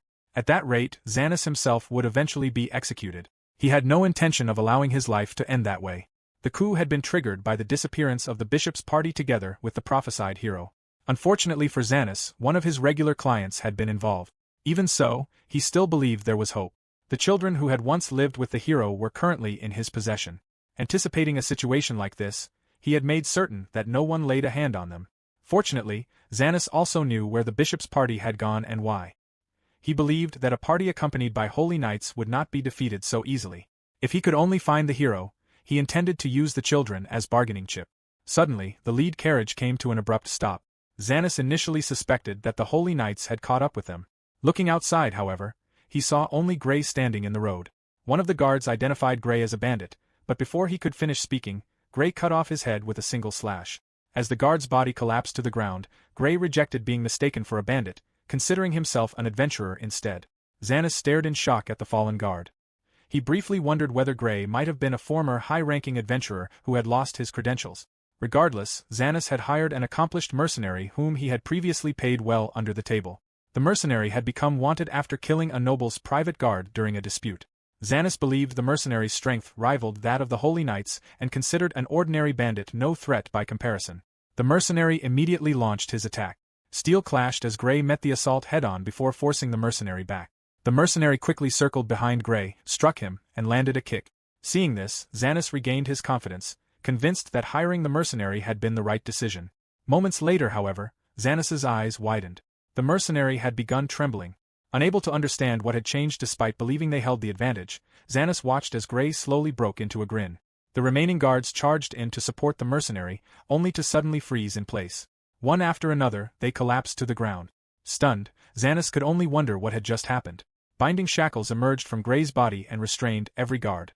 Xanas immediately recognized the spell as bind magic. With a grim expression, Gray raised his sword. As Xanas let out a terrified scream, Gray cut down the mercenary. The remaining soldiers panicked, declaring that they no longer wished to fight and begging for their lives. Gray then turned his attention to Xanas. As Xanas repeatedly cursed, Gray recognized him as the slave merchant he had been searching for. Viewing Xanas as nothing more than human filth, Gray decided that there was no need for confessions or prayers before killing him. Afterward, Gray confirmed that the number of people present matched the broker's information. He found himself irritated with the broker, whose report had described the bodyguard as highly skilled. Compared to Londi, however, the wanted spear user had been weaker. Gray searched through the luggage and found a magic bag of higher quality than his own. He decided to give it to Aless when he returned. Inside were valuables and medicines, which he chose to keep as compensation for the inconvenience. At that moment, a voice questioned what had happened. Scrad asked whether Gray alone had been responsible for the massacre. Gray challenged him to consider what it would mean if he had. After a brief silence, Scrad adjusted his glasses and observed Gray. He admitted that, honestly, he did not care, as everyone present had already been destined for the gallows. Gray sensed another presence nearby despite being unable to see it. He concluded that it was either magic or a magic item concealing someone, making the situation troublesome. As Scrad glanced at him, Gray considered his options. If the Holy Knights had only come for Xanis, the situation might still be resolved peacefully. If, however, they were after the children, battle would become unavoidable. Scrad excused himself for failing to introduce himself earlier and identified himself as one of Storia's Holy Knights. He then instructed Meyer to reveal himself, considering it rude not to introduce himself as well. Meyer was visibly surprised and questioned the order. Gray silently watched him. Scrad explained that the Knight Commander had instructed him to look after Meyer's well-being. Before he could finish, Meyer reluctantly complied and introduced himself, insisting that anyone could tell he was a Holy Knight just by looking at him. Gray introduced himself in return as an adventurer. Meyer refused to believe him. Scrad acknowledged that Gray certainly appeared to be an adventurer, though he considered that point irrelevant. Meyer disagreed, insisting that it mattered. Scrad then asked what Gray had been after, wondering if it had been money, since handling Xanis had essentially been the Holy Knight's responsibility. Gray challenged him, asking what obligation he had to answer. Scrad frowned and silence followed. After a pause, Scrad simply asked for permission to recover the merchant's corpse before excusing himself. Gray told him to do as he pleased, and Scrad thanked him. Gray privately noted how easily the Holy Knights had backed down. Meyer angrily demanded to know whether Scrad truly intended to let Gray go. Entering the carriage, Scrad ordered Meyer to comply. Their mission had been to capture Xanis or execute justice on the spot. Since that objective had already been fulfilled, they only needed to return immediately and report the outcome. Meyer reluctantly agreed but continued glaring at Gray. After stepping back out of the carriage, Scrad cast one final glance toward Gray before leaving with Meyer. Once they had gone, Gray let out a sigh. He was uncertain whether he could have faced the two Holy Knights without causing collateral damage. After they had traveled some distance away, Meyer asked Scrad to explain why he had allowed Gray to leave. Scrad questioned what Meyer meant. Meyer replied that the reason was obvious, arguing that no one could defeat two Holy Knights alone, especially with Scrad, the fifth seat, present. He believed that with his cloak of concealment, a surprise attack would have made defeating Gray easy. Privately, Scrad concluded that if Meyer had attempted such an attack, he would already be dead. Although Scrad still did not understand how Gray had done it, Gray had been tracking Meyer's concealed movements almost perfectly without Meyer noticing. Scrad judged that even if they had won a fight there, the cost would have been severe, and even his own survival would not have been guaranteed. Scrad informed Meyer that once they returned, he would once again drill the fundamentals into him. Meyer immediately protested, unable to understand why. Gray entered another carriage and found several frightened children inside. He immediately cursed to himself after realizing that he had forgotten to sheath his sword and wipe away the blood splattered across it. The oldest girl declared that she did not care what happened to her, but pleaded with Gray to spare the other children. Gray explained that he had actually come to rescue them. The girl was visibly surprised. At that moment, Gray heard someone's stomach rumble and asked whether they wanted some apples. The other children tried to stop Liliko, but she walked up to Gray and timidly asked for one. Gray agreed and Liliko thanked him. Gray then pointed out that a single apple would not be enough. He explained that he had a wagon nearby carrying enough food for all of them to eat their fill. The older girl was about to object, but Gray reminded her that if they remained there, they would only become prey to monsters or bandits. When Gray mentioned Aless, the girl immediately interrupted him and asked whether he knew Aless. Gray explained that many things had happened and that Aless was now living with him. Hearing that, the girl smiled in relief, comforted by the knowledge that Aless was safe. Gray realized that he should have mentioned Aless from the beginning. The girl introduced herself as Mia. She explained that she and Aless had grown up together in the same orphanage and considered themselves childhood friends. Gray remarked that Mia had trusted him rather easily and asked whether it had ever occurred to her that he might be deceiving them. Mia reasoned that there was no benefit in deceiving children like them. Gray accepted her reasoning and told the children to wait while he cleaned up the area. As he dragged the bodies into the bushes to hide them, Gray reflected on the way Mia had referred to themselves. Seeing that they had been taken from the orphanage and forced into slavery, he understood why they thought so little of themselves. Realizing that, he considered his own question a foolish one. Mia then told the other children that they would be going with Gray and that Aless was waiting for them. One of the younger boys happily asked whether they would really get to see Aless again. Gray realized that Aless had been like an older brother to the children, though Nina somehow treated Aless more like a younger brother. Thinking of that, Gray found himself eager to return home to his own children. Later, while driving the wagon, Gray looked inside and saw that the children had fallen asleep. He quietly covered them with a blanket. Suddenly, someone outside shouted for the occupants to come out of the wagon, claiming that they would be spared if they cooperated. Gray cursed to himself because the children were sleeping. The man shouted again, demanding that they come out and declaring that his group was not patient with people who ignored them. Gray cursed once more as the men continued banging on the borrowed wagon. Liliko began trembling, and Mia held her close. Crying, Liliko called out for her mother and father. Mia started to explain Liliko's past, but Gray stopped her, deciding that Liliko did not need to remember something so painful. Gray sprinkled magic dust over the children and cast a spell, telling them that everything was only a dream. He urged them to return to sleep and assured them that the bad dream would be over when they woke up. Outside, the men gave the signal to attack while laughing among themselves. Gray responded with a cold sneer, deciding that from that moment onward, it was time for the adults to handle the situation. At the beginning of chapter 18, one of the men surrounding the wagon remarked that his companion had frightened the children too much and that they were now too scared to come out. He also commented that the guards had been cowards. Another man admired the carriage and suggested that instead of selling every woman, they should keep at least one as a slave. Growing impatient, one of them shouted again and kicked the carriage, demanding that its occupants come out and stop making them waste their time. Suddenly, a hand shot out from the carriage and seized the man's head. Gray emerged, remarking that the man had been making noise for quite some time. The surrounding men froze in shock. Gray immediately struck, cutting the man down while condemning them for frightening the children. Realizing that their opponent was another adventurer, one of the men ordered the others to kill him. Gray answered that they were the ones who would die before stomping on the leader's groin. As the leader screamed in agony, Gray beheaded the remaining attackers, spraying blood across the area. He then used his bind magic once more to restrain the survivors. One of the men managed to flee. While desperately running, he regretted approaching in the first place, convinced that none of them would have come near had they known such a monster was there. Gray suddenly appeared behind him with a grin and confronted the fleeing man. Terrified, the man swore that he would never lay a hand on children again and begged to be spared. Gray reflected that people like him were the reason more children ended up suffering like Liliko. Since they had spent their lives stealing from others, Gray decided it was now their turn to lose everything. As the man stared in terror at Gray's widening grin, a single slash echoed through the area. Some time later, the wagon continued rattling along the road. Liliko awoke, believing she had only experienced a frightening dream. Gray quietly checked inside the carriage to see whether the children were awake before telling them that they would arrive soon and could continue sleeping. He promised to wake them when they reached their destination, then closed the carriage door. Liliko tried to remember the contents of her dream but could not. When they arrived at Gray's home, Aless was stunned to see the children. They immediately ran to him, and Aless was overcome with relief that they were safe.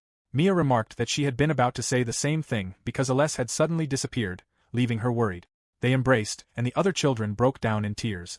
Ariamel stated that she would check what they needed to accommodate the additional people. Gray asked her to do so. Nina asked whether everyone was happy. Gray replied that she was right, explaining that if Nina had always wanted to see her family, she would surely be happy too. Nina ran over to him with tears in her eyes, deeply moving Gray. Gray gently poked Nina's cheek. Nina pouted and threw a small tantrum, lightly hitting him. Gray hugged her and apologized for doing something bad. He then hugged Stella and Lutz as well. The children still appeared upset until Fio arrived, and Isoka reminded the three younger children that Gray had work to do. Gray reflected that humans could endure hardship only through strong will. Only by controlling oneself and resisting one's desires could a person truly remain human. Even though he wanted to kiss the children on the cheeks, he refused to give in because it would only make them sadder. Instead, he apologized again while gently squishing the cheeks of Nina, Stella, and Lutz. This time, Nina asked him to poke her cheeks again. Gray happily squished all three of their puffy cheeks once more. Isoka observed that the children were now in good spirits. Fio then asked about Isoka. Isoka insisted that he was fine and already too old for that kind of treatment. Fio teased him, pointing out that he had been watching the younger children with envy for quite a while and that there was nothing strange about wanting to be pampered by a father at their age. Embarrassed, Isoka insisted that he could not ask to be spoiled. Fio suggested they go together and pulled him over to Gray. Before long, Fio and Isoka also had their cheeks squished. Nina then asked Gray whether he was happy to be in his 20s. Although puzzled by the question, Gray answered that he was very happy. Aless soon returned with Mia and Liliko and called out to Gray. After Gray looked over, Aless explained that he had already told them about the situation before thanking Gray for saving both him and the other children. Gray told him not to worry about it, believing it was only natural to help if Aless's family was in trouble. Tears welled up in Aless's eyes. Gray wondered what kind of lives the children had originally lived in bright fantasy. No matter how harsh their future might become, he resolved to bear every burden that would otherwise fall upon them.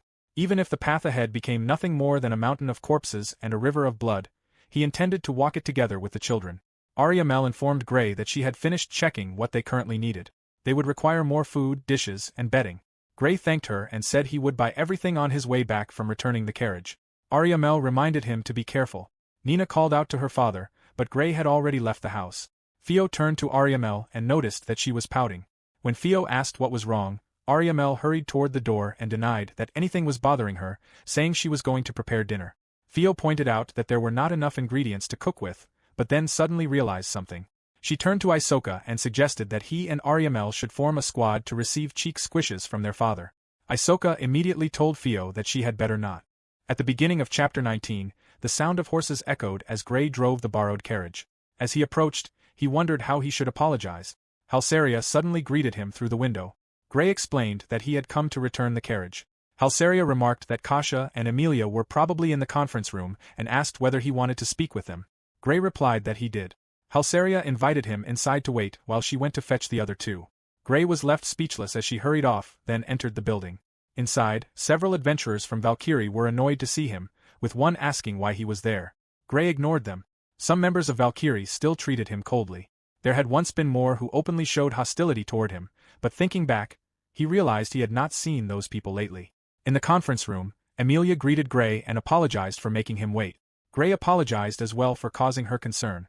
Emilia insisted that she had not been worried, though she admitted that everything seemed to have worked out in the end. Gray explained that the children were all safe and that he intended to let them continue living at his home. He also mentioned encountering two holy knights. Emilia said she wanted to hear the whole story. As Gray recounted everything that had happened, Halsaria eventually fell asleep. After the discussion continued, Kasha observed that, based on Gray's account, the holy knight with glasses sounded quite skilled and stronger than the one they had encountered before. Halsaria asked whether he was the one who had been castrated the other day. Kasha asked what she meant. Halsaria explained that Gray had done it. Gray corrected her, pointing out that it had actually been Halsaria who shot Londi in the groin. Halsaria replied that she had only followed Gray's instructions. Gray regretted bringing it up. Gray then explained that he had been attacked by bandits on the way home and that the borrowed carriage had been damaged. He apologized for it. Emilia asked if that was really what had happened.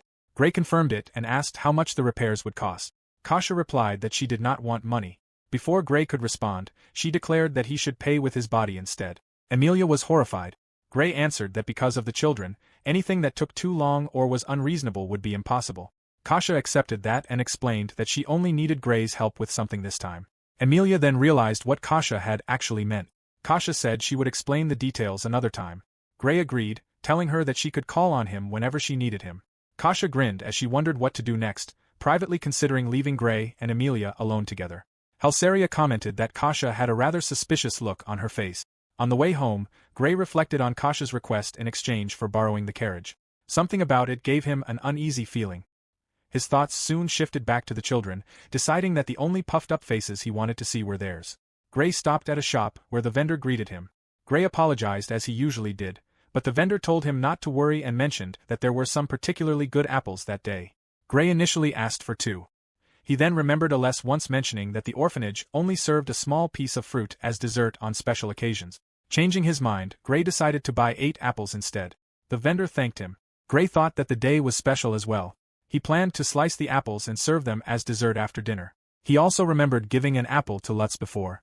Watching Lutz happily nibble on it with his tiny mouth was something Gray felt he could watch forever, although he knew Ariamel would get angry if he fed the children too much. His next concern was bedding. Thinking further, he realized that the children from Kodarl were still wearing tattered clothes. He also wondered whether there were enough rooms for everyone. More importantly, he knew he needed to ask the children what they wanted to do. Although he found it troublesome, he decided to seek the innkeeper's advice. When Gray finally returned home, everyone welcomed him back. Ariamel thanked him for going shopping and asked whether he would like some tea. Gray accepted. Looking around the room, he noticed that all the children were present, though they had naturally split into 2 separate groups. He understood that becoming friends overnight was not easy. Gray addressed the children from Kodarl and told them that they were welcome to stay and continue living there. Mia thanked him. Gray then announced that he was going to prepare dinner.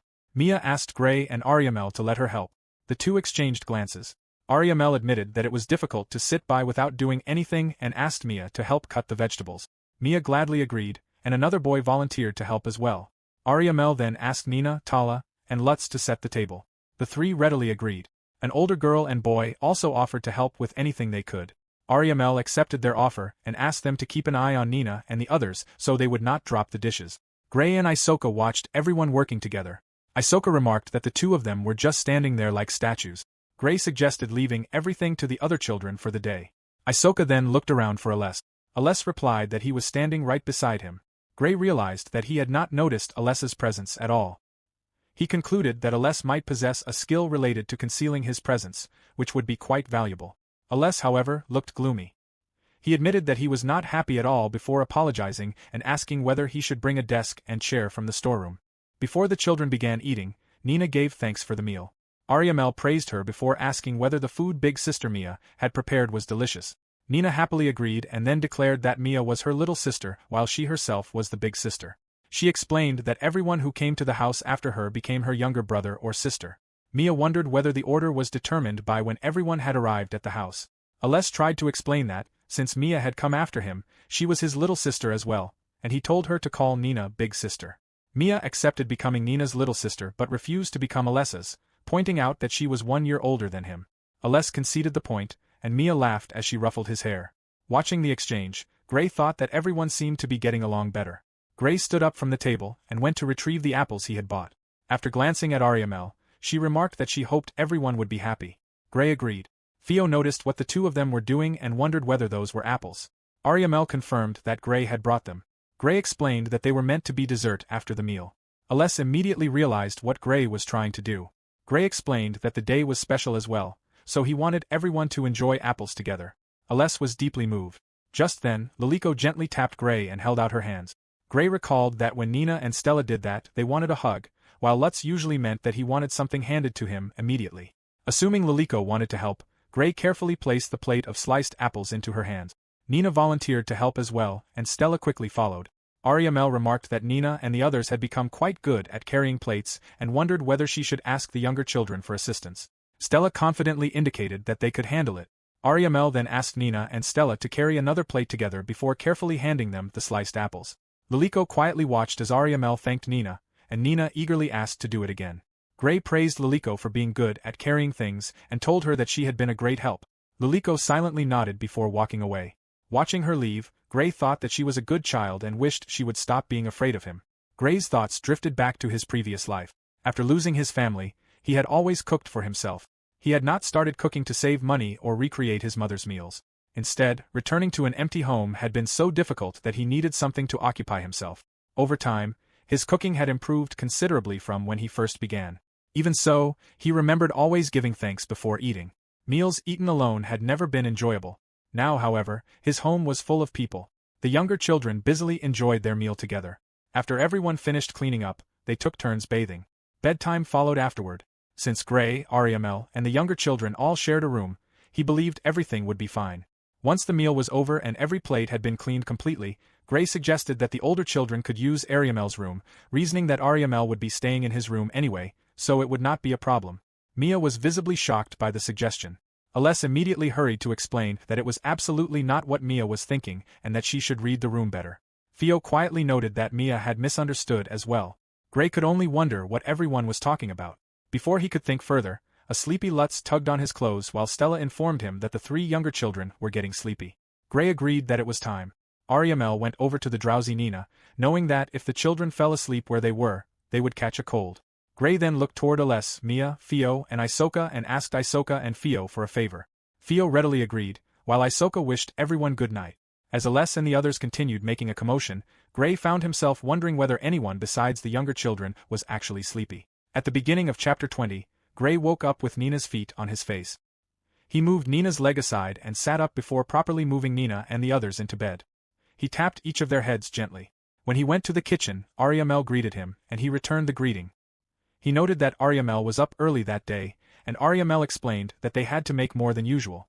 Gray apologized for always burdening her, but Ariamel assured him that she did it because she liked it and because everyone helped her. Theo greeted Ariamel and Gray with a good morning and asked what she should start with. Ariamel found Theo's enthusiasm reassuring. Theo explained that it was a unique day because Isoka had woken up early, making Big Sis very happy. Isoka told her to stop because it was embarrassing.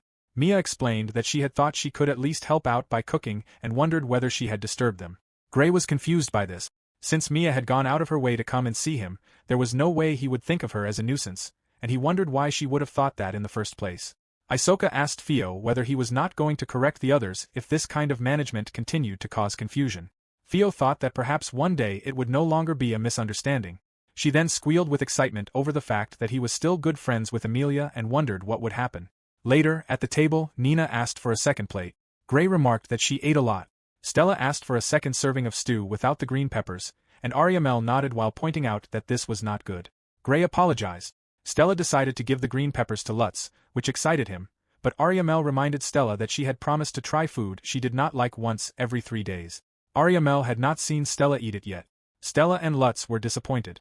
Ariamel then turned to Nina and pointed out that, as the older sister, she should be able to eat it properly. Gray used his body-strengthening magic, sending his hot dogs and Stella's green peppers onto Lutz's plate. He thought he was already safe, but Ariamel reminded him not to do that. He apologized. Liliko stared at Gray. Gray told the others that they should not hesitate to ask if they wanted more because there was still plenty left.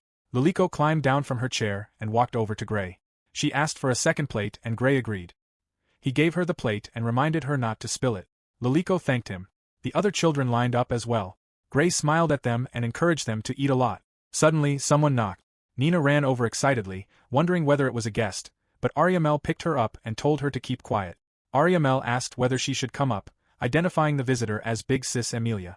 Gray told her that he would take care of it and asked Ariamel to take care of the children instead. He instructed everyone to be good and wait for a moment. Gray asked who it was through the door. The voice identified the visitor as Sasha, the guild receptionist. Gray opened the door. Sasha greeted him with a good morning and apologized for suddenly bothering him. Gray assured her that it was fine and asked the reason for her visit. Sasha bowed and explained that Turles wanted to call for Mr. Gray. Gray recognized the name. Turles was the guild master of the Bastoke Adventurers Guild and a former A-rank adventurer. Though it was not rare for former adventurers to serve as guild masters, managing hot-blooded adventurers required a corresponding amount of strength. As expected, Gray suspected that whatever Turles wanted was likely to be something troublesome. He asked Sasha about the business she had with a mere adventurer like him. Sasha explained that children had been going missing in nearby towns and villages over the last few days, and that their guild had received several search requests from the parents of the missing children. Gray fell silent. The thought of humans, or even monsters with similar habits, kidnapping children made him sick. Sasha wondered what he thought about it and made it clear that he was free to refuse. Gray was troubled. He had been planning to take Mia and the others clothes shopping that day. Someone called out to Mr. Gray, and Alice appeared after overhearing their conversation about the request. Gray agreed and wondered whether he would accept it. He remained silent for a moment before explaining that if people were suffering because of someone else's greed, he wanted to help them. Being forcibly separated from the people he loved was very painful, but right now, he could not do anything about that. He knew it was selfish to ask immediately after Gray had saved them, but if it was Gray, Alice was certain he could save those people. Alice became shy. Gray decided to go and get the details, leaving Alice to protect everyone until he returned. Alice agreed. Gray called for Sasha and asked her to wait while he spoke with the children. He thought Nina was going to get mad at him again. Nina called him daddy and greeted him. Stella asked to be carried. Gray carried them and thought that he had to leave again soon, but he could carry them 1,000,000 times over. 2 rested in his arms and 1 sat on his shoulders, making him feel like the perfect B-rank adventurer. Ariamel pointed out that it was good for the 3 children but that they should not trouble Mr. Gray too much. Nina accepted this. Gray had something he needed to tell everyone. Isuka warned him that if it was something serious, he should put the 3 children down first. Gray insisted that it was fine. If he was going to make them feel lonely again, he wanted to spoil them while he still could. He explained that he might not be able to come home for a few more days because of work. The 3 children were surprised, and Nina squeezed his head. Theo called for Arya and wondered why she was not stopping Nina and the others. Arya explained that Mr. Gray looked happy, so she had been wondering what she should do. Mia thought that he was actually angry and could not understand him. Alice replied that it was something only they could understand. Gray went outside and apologized to Sasha for making her wait. Sasha explained that she was the one who had barged in so suddenly. She told him that they should head to the guild immediately. She then found it strange that she was saying this when she was the one asking him to take the job and pleaded with him not to push himself too hard. Gray was confused. Sasha realized that he now had a place to return to and people waiting for him to come home, and she considered it obvious. Gray realized that she had heard the conversation at the house earlier and agreed. Meanwhile, in a forest near Bastoke, several men appeared. One of them was holding a child. The men did not know what the child looked like or whether the child was a boy or a girl. They simply snatched children at random and showed them to the boss. One of the men wondered what they would do if they were all wrong. Another man appeared and pointed out that it was not as though they were going to put the children back where they had found them. The first man simply hated working for free. The child was crying. The man kicked the carriage and ordered the child to shut up, but the second man stopped him and reminded him that they did not know what kind of conditions triggered their skills. Depending on the awakened skill, the men themselves could also be put in danger. The first man only wanted to sell children and get a drink already. Rumors would soon reach the Bastoke Guild and the Lord, so it was time to bail. Having done this kind of work for a long time, the men knew when to quit. Or so they thought. At the Bastoke Adventurers Guild, Sasha guided Gray to the entrance. The second floor of the guild housed the guild master's office and the reception room, places that ordinary adventurers like Gray basically never entered. If someone accomplished a massive feat, such as Valkyrie clearing out a dungeon, they might be summoned there. Other than that, entry was generally limited to personally named requests like this one. Unlike requests from the country or nobles, requests from the guild were closer to favors. Technically, they could be refused, but because of that, they often involved matters that were genuinely difficult to turn down. Sasha knocked on the door and informed Turles that she had brought Gray. They were told to come in. The person inside was Turles, the Bastoke Guild master. He apologized to Gray for calling him so suddenly and praised Sasha for her work. Gray explained that he had heard there was a named request for him and had come to hear the details. Turles invited him to take a seat and prepared to pour him some tea, having recently gotten his hands on some good tea leaves. Sasha explained that serving tea to guests was Turles' hobby. Turles rarely left his office, so even among the regulars at the guild, only a few knew his face. According to Halsaria, who was hardly reliable, he was incredibly skilled. Apparently, during his active days, he had been a famous adventurer known by an alias. Turles then realized that someone else was there. Gray was confused about who the other person was until a girl appeared. It was Amelia. Turles assured Gray that he would explain everything and asked him not to make such a scary face. Gray considered it merely his natural expression and wanted to get on with the conversation. Turles began explaining the request, certain that the staff had already told Gray about it. There had been a string of children going missing in the outskirts of Bastoke, though they had not received any reports from within Bastoke itself yet. He wanted the two of them to rescue the children, investigate the cause, and wipe out whoever was responsible. Assuming it was a kidnapping, Gray wondered why they would target places with smaller populations than Bastoke. He considered that it might simply be because those places were easier targets, that whatever the kidnappers were looking for was highly likely to be in those areas, that they wanted to delay the Adventurers Guild and the Lord from finding out, or that they simply had not made a move on the town yet. Gray wondered whether they really needed him if Amelia was taking the request. Turles explained that he had originally intended to request Valkyrie, but the timing was bad. They had apparently received a named request from Mr. Maxim Philauer, so Amelia had pulled some strings for him. Gray recognized the Philauer company as the one that had set up shop where the Codarl orphanage used to be and realized that Mr. Maxim Philauer was their top man. Amelia's request from the Philauer company was to escort a merchant caravan to the royal capital. She was leaving that request to Kasha and the others and intended to take on this one instead. Gray considered himself to be merely helping Amelia out.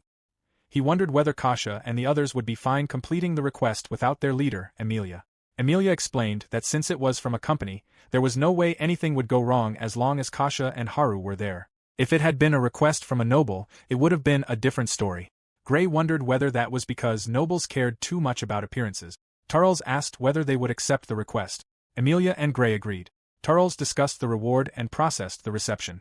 Considering their ranks, he assumed it was fine for Amelia to receive a larger share. Amelia insisted on a 50-50 split and would not accept the request otherwise. Turles agreed.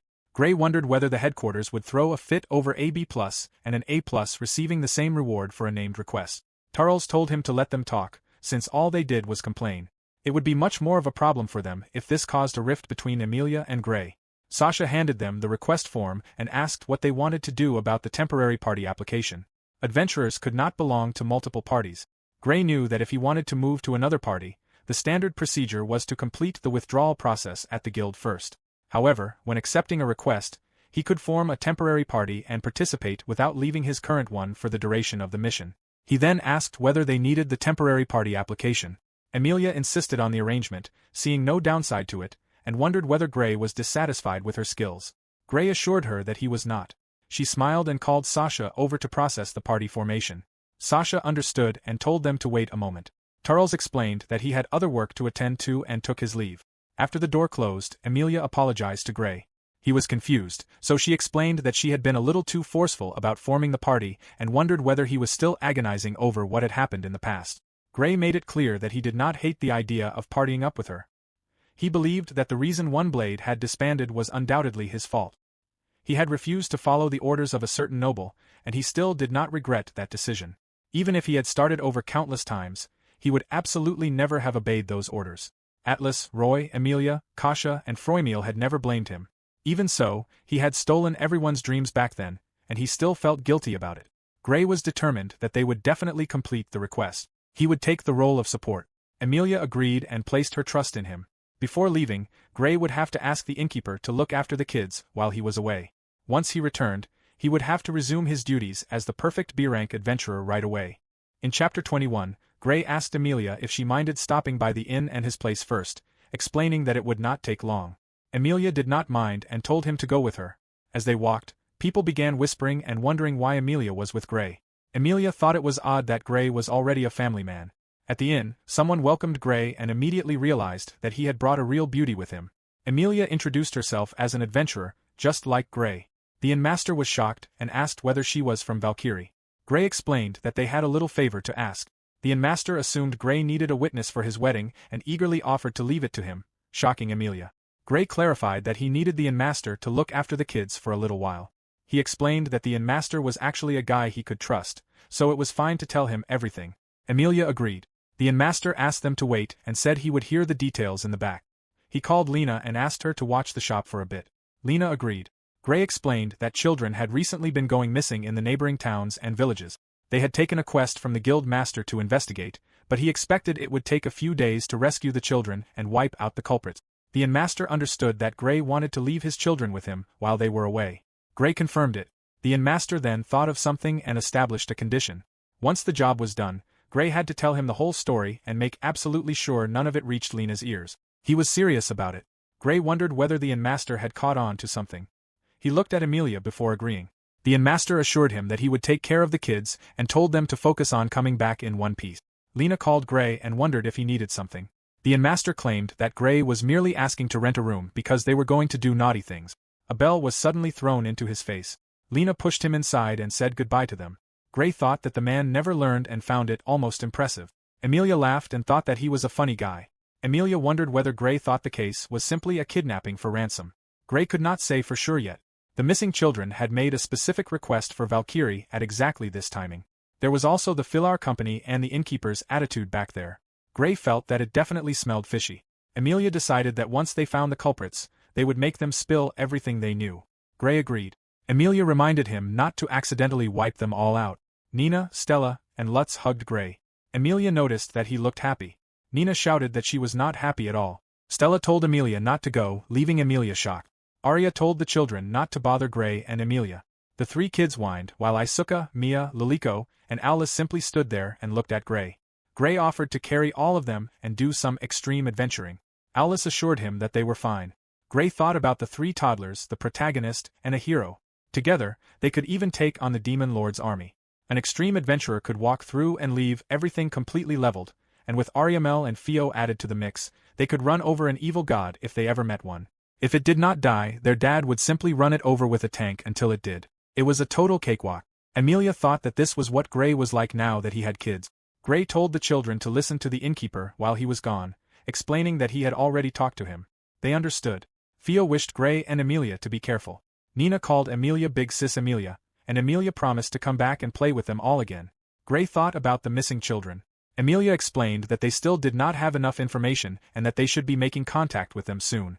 In the corner, someone was hiding. Gray wondered whether they had hired the broker. Emilia believed that, knowing the one hiding in the corner, he was likely already gathering information on the case even without a formal request. Gray considered that entirely possible. The man was an enigma whose true name and age remained a mystery, capable of gathering any information so long as the price was right. It was impossible to tell whether his appearance was genuine, or even whether he was human.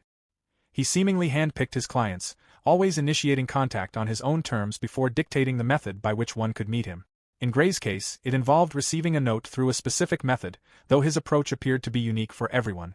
Furthermore, if anyone other than the instructed individual attempted the meeting, they would never cross paths with him. Intentionally sharing the method with another meant forfeiting one's status as his client and severing all future ties. In other words, Emilia was also a client. The broker was whispered about like an urban legend in the underworld, and rumors of him had reached Gray's ears back when they still partied together. He was shrouded in mystery, but Gray had no interest in the man himself.